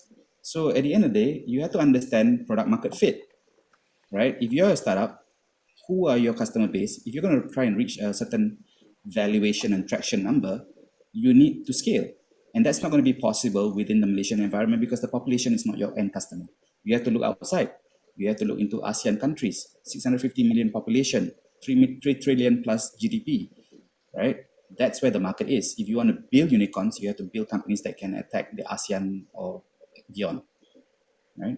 Over back to you, I Syahrul. wish we have some of the government guys here tonight, but then again, like what Ganesh mentioned earlier, such initiative like the clubhouse that we do is essential so that the industry players voice out, our concern. So it would have been taken up by respective agency and government to do so. But I would have to interject you there, Johan. I'm so sorry because No, no, no problem. we have someone who Question. wanted to speak in clubhouse. William, yes, William, you are up as a speaker. Go ahead. Oh, hi guys. Hi. Hi Ganesh, Johan. How are you doing? Hi, hi. Good. How are you, William? Oh, I'm good. William. I'm good. Hey. Actually, I seldom speak in Clubhouse anymore. I just participate, but Yasin invited me, so yeah, thanks for inviting me on stage. No comment on how VC works in Malaysia because I was involved. I'm involved in 5 startups in COVID during COVID. 3 is still surviving. One is doing well. 2 premature death. Okay, so but fundraising is never easy because I've been involved in startup VC first 10 years of my career, and I left the VC scene because it's just too difficult to raise money and also invest in a good deal, right? So I went into PE, right? So at this moment, most of our deals are PE related. Okay, we just managed to raise a new fund, but mainly to invest in oil and gas sector. Okay, a bit of distress investment. Okay, so investor always love brick and mortar business, and you'll be surprised because of the deal. I started to delve into in depth of the energy sector, and still brick and mortar still managed to outperform most of the startups or technology companies in terms of cash flow, right? So I think the traditional investors are still looking at the mainly PE investment, right? But Singapore is encouraging. My friends have raised quite a lot of money in Singapore compared to Malaysia, right? I think Malaysia is always neither here or there. So if you want to raise funds, I suggest you reach out to Singapore investors or even Hong Kong, right? Those who have interest in Malaysia will definitely invest. A lot of Malaysians working in Hong Kong VC industry are planning to come back to Malaysia after COVID. So, yeah, I think that is a good sign. Okay, but we still need people like Ganesh, okay, to dig into his bank balances and invest and support startups in Very Malaysia, right, painful. Ganesh? Very Good, painful. good, Very William. painful. Thank you so much. Thank you for the insights, William, the sharing of information. Appreciate it. Appreciate it. All right. All right, guys, moving on. A bit I would say being devil's advocate juga lah, being in the industry, you guys knows best. You guys know best. It may or it may not be an open secret, but the startup ecosystem in Malaysia has such a small circle of community. Everyone knows everybody. And in fact, there is this hearsay that it is always the same person, the same face, the same startup, the same company again and again receiving support, receiving limelight, receiving funding facilitation, you know, from the Malaysian government and agencies. Uh, Quick one. What are your thoughts about this, Ganesh? Hence the frustration among Look, entrepreneurs. look. We do need champions, right? So I don't think it's wrong for the Malaysian government to support or have a group of champions, a small group of champions that we can actually shout as being of success stories, right? And the fact is, because we're a small country, we do need the government to support these companies, right? Just like Singapore government is kind of supporting Grab, right? And they'll repeat that. They'll repeat Grab. They'll repeat Shopee. They'll repeat Razer over and over again. So I don't think there's anything wrong with that, right? But I think it's how we pick these champions is how it shouldn't be just based on PR. We actually need to look at the numbers. We actually need to look at the statistics. Our issue is not how we help the champions. Our issue is how we pick the champions is the real challenge, right? So I think we need to make sure we pick the right champions and then kind of showcase them as well, and making sure that we have that funnel. It's not just about picking those champions, but making sure we have the right funnel from the 5,000 startups we want to generate down to that potential 5 unicorns, right? Make sure that funnel is properly designed. make sure the catchment of it is properly done, and make sure we actually get industry also to be involved to make sure that those kind of startups are actually deserving of it as well, right? Not just friend of friends and what not, right? Yeah. So again, I go back. Execution, the devil's in the detail. The devil's in the execution, lah. Cool. So Thank you for I've got two key terminologies today. Investors are not Santa Claus, and for government are devils in the details. The devils in the execution. But it is interesting, Ganesh, because earlier in the earlier part of this session, I think both Johan and I agreed that the inspiration to create 5 unicorns within the next 5 years is a wet dream.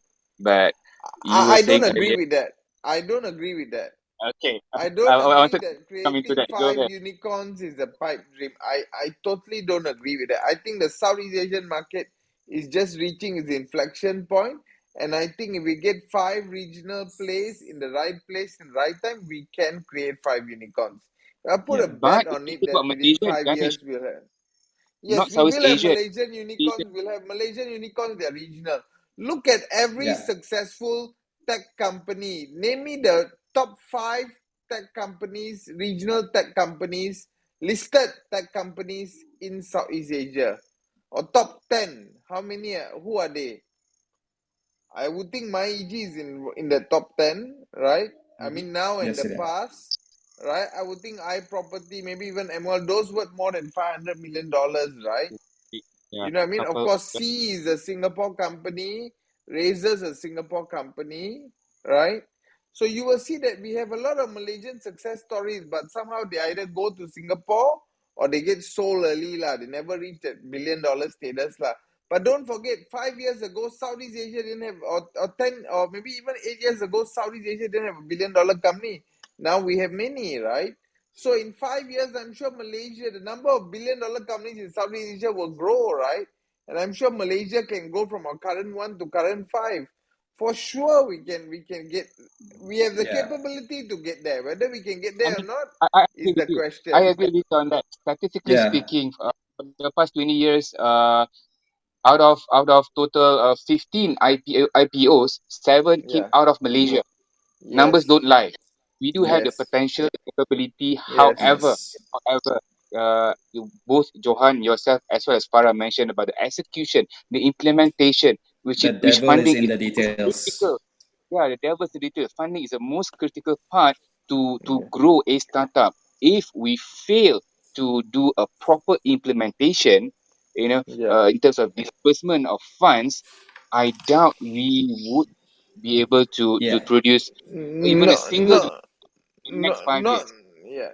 Not just disbursement of funds in terms of strategy as well. Yes. Yeah. So You if know. it's the, I always narrow it down to three alphabets, SEX, if the strategy is there, which the government sort of put it out there, but the execution, which is what Ganesh said just now, the devil's in the details, and you need that extra element of luck, right? The X factor to get to that level of unicorn level.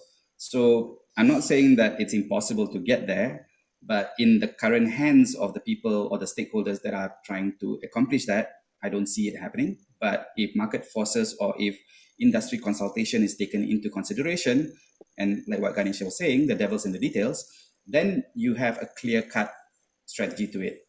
So when they made the announcement, I don't know what the plan was or how they were going to execute this. Because if you look at it properly, the ecosystem, there's a bit of a mismatch in terms of the funds that are needed, the whole pipeline and the whole funnel for it to happen. So that's where I find the flaw in the plan. Alright, thank you so much. Masa mencemburui kita, orang putih kata. So, Yes. yeah, 11 p.m. now. I will go, round table. Perhaps last few words from Farah before we end the session. Let's start off ladies first and ladies last. Ladies last for the closing session. So are you the lady? No, Uh, I think, yeah, I agree. The devil's in the detail and execution, and perhaps I would like to throw another questions. Good to know about it. If government is out of the picture, what is does forming an ecosystem is possible done by all of the industry player, and if that's going to happen, then if that is possible, how do we do that? It's like, take government out of the question. How do we form the kind of solid ecosystem for our startups, for investors? How do we do that on our own? Is it really out of questions to make it happen or not? No. I, So I, just that. No, I agree. I, I think Yeah. I think we do have an ecosystem. We do have an ecosystem that is that's already kind of conducive to actually develop startups. To be honest, we do have certain players that are actually doing it on a commercial basis, maybe without even government support, that are actually Mm-hmm. able to build those unicorns over the next couple of years. Yep. In fact, trust me, you may be right. Those 5 startups, I'm saying it's possible because the market forces are there and our Yes. ecosystem and our entrepreneurs support it. Whether the Yes. government contributes to it or not, I'm not sure, lah, right? Yep. For But in I the think end, of course, once these unicorns are created, then the government will come and say, we created this, lah, pat on the back, right? I really think that if we can take the government out of the equation, and it comes from Yeah, the players in the industry, yeah, and then only maybe we can see after the success of the whole yeah, thing, and maybe we can see that government is coming back and wanted to Take credit. yeah, take credit lah, and but by then it's yeah. like, who No, I cares, right? agree. So Yes, yes, yeah, might as well. I think we need to have this mindset. Don't depend on the government. Yes. Appreciate their support, because we must thank the government, and this time I'm trying to be positive to government. Yeah. We must be appreciative that the government of Malaysia has so much focus and so much support on the startup and technology ecosystem of Malaysia. We must thank the Yes. current, Agree. the previous, and previous government as well, right? Whichever Every government government out of there. Malaysia, we do get, Yeah. we Yeah. We every do do. government of appreciate, but Malaysia sometimes we since over appreciate them, yeah. and we give too much Every praise. government of Malaysia since 1995 has been supportive of the startup and technology ecosystem. Number one. Number Yeah. two Yeah. is that notwithstanding that, we shouldn't depend on it. We should take whatever support they can give. We shouldn't depend on it, but we should still kind of voice out what we think needs to be done, lah, right? And hopefully they Yeah. listen, or they don't listen. I mean, we leave that to God, lah, right? I connected to you, Ganesh, Yeah. because simply saying for the past 5 years, the Malaysian government changed 3 times. So if you are being pretty much dependent on the government, you are screwed, man. Exactly, So you have to be exactly. Like independent. that is the biggest concern, or problem lah, I think, here. So every time they change, we have to kowtow to them, and everyone has a different idea or opinion on how it should be done. Why Right. we should listen, right? So that's my view. That's my thoughts. I'm So sorry if I hopefully we offend have Yeah. a anyone. healthy Finally, I agree conversation. on something with Farah as well. Shut up. Okay, we had last word from Farah, last word from Ganesh, Johan. That was my last Um. word. Over to you guys. Well, I mean, everybody has given a lot of insightful ways for the industry and ecosystem to move forward here tonight, and I think that collective hive brain. I mean, we did have the industry consultation with the PH government, for example, when Yobiin was Minister of Mestec, and there was industry consultation. They brought in the right people, to the table, and there was a policy paper derived around it. But then the government changed, and therefore all that work went down the drain. People like Datuk Faz, who's in the Clubhouse session right now, was part of that consultation process as well. And so, yeah, I would say there was a lot of engagement. But the thing is, it's about consistency. If you're going to have a long-term plan, there has to be stability. There has to be a very well-defined structure, strategy, execution plan, funnel, etc., put in place so that the public and private sector can work together in terms of having this national goal. But when you have this kind of instabilities happening, then what happens when general election comes again? What is there going to be a different plan? Are they going to revise the numbers? Are they going to say, oh, okay, now we want 50 unicorns, and okay, then we got to figure out how to go about doing that again, Yeah. Ampun. So I think there's Yes, only Ganesh. one answer to that. The private sector must lead. must drive. Yeah, Must the private drive. sector has to The be. Yes. startup Exactly. industry is one where the private sector must lead. Period. Yes. There's Yeah. And I no think that's where all startup three of us agree. ecosystem. How can we There's do no- that? Let's there's do that. Just forget Four of about us. government Hello. and do what you need to Private do and sector, yeah. focus on building your business and invest into more companies and start more companies.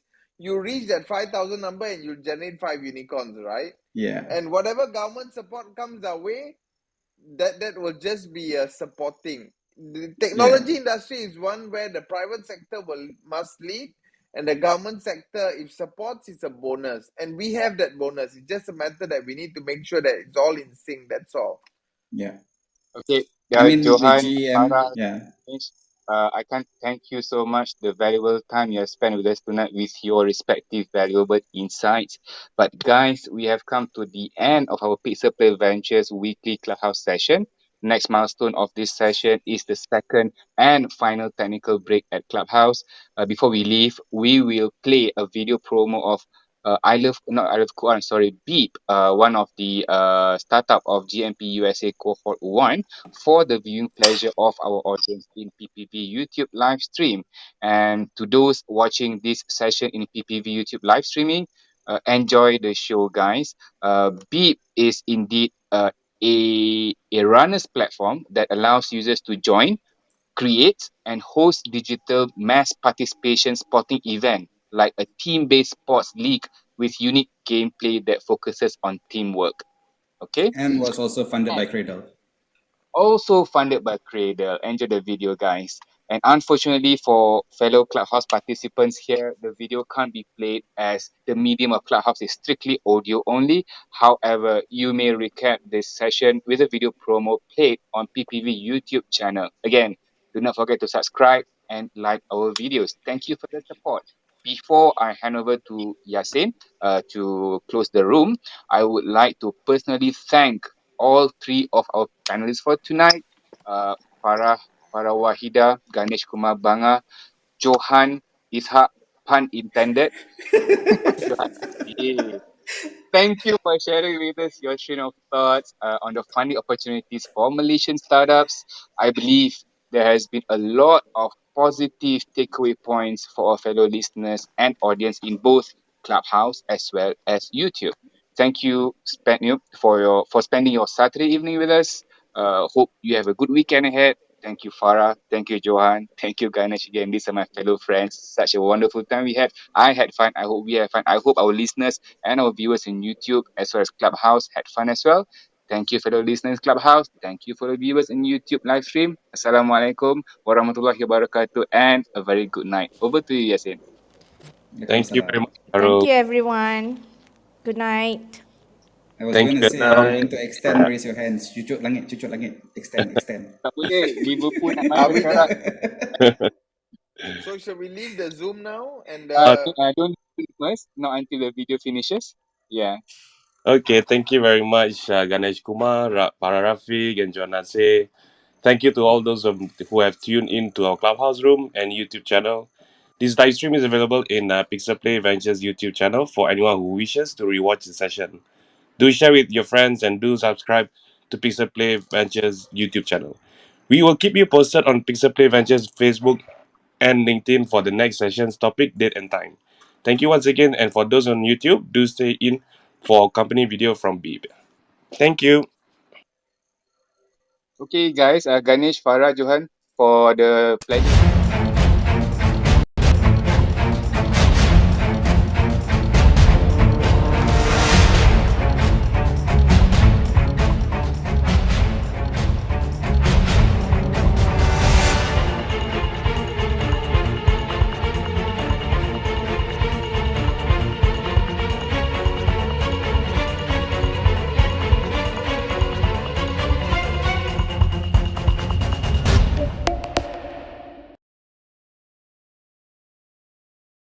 Bye.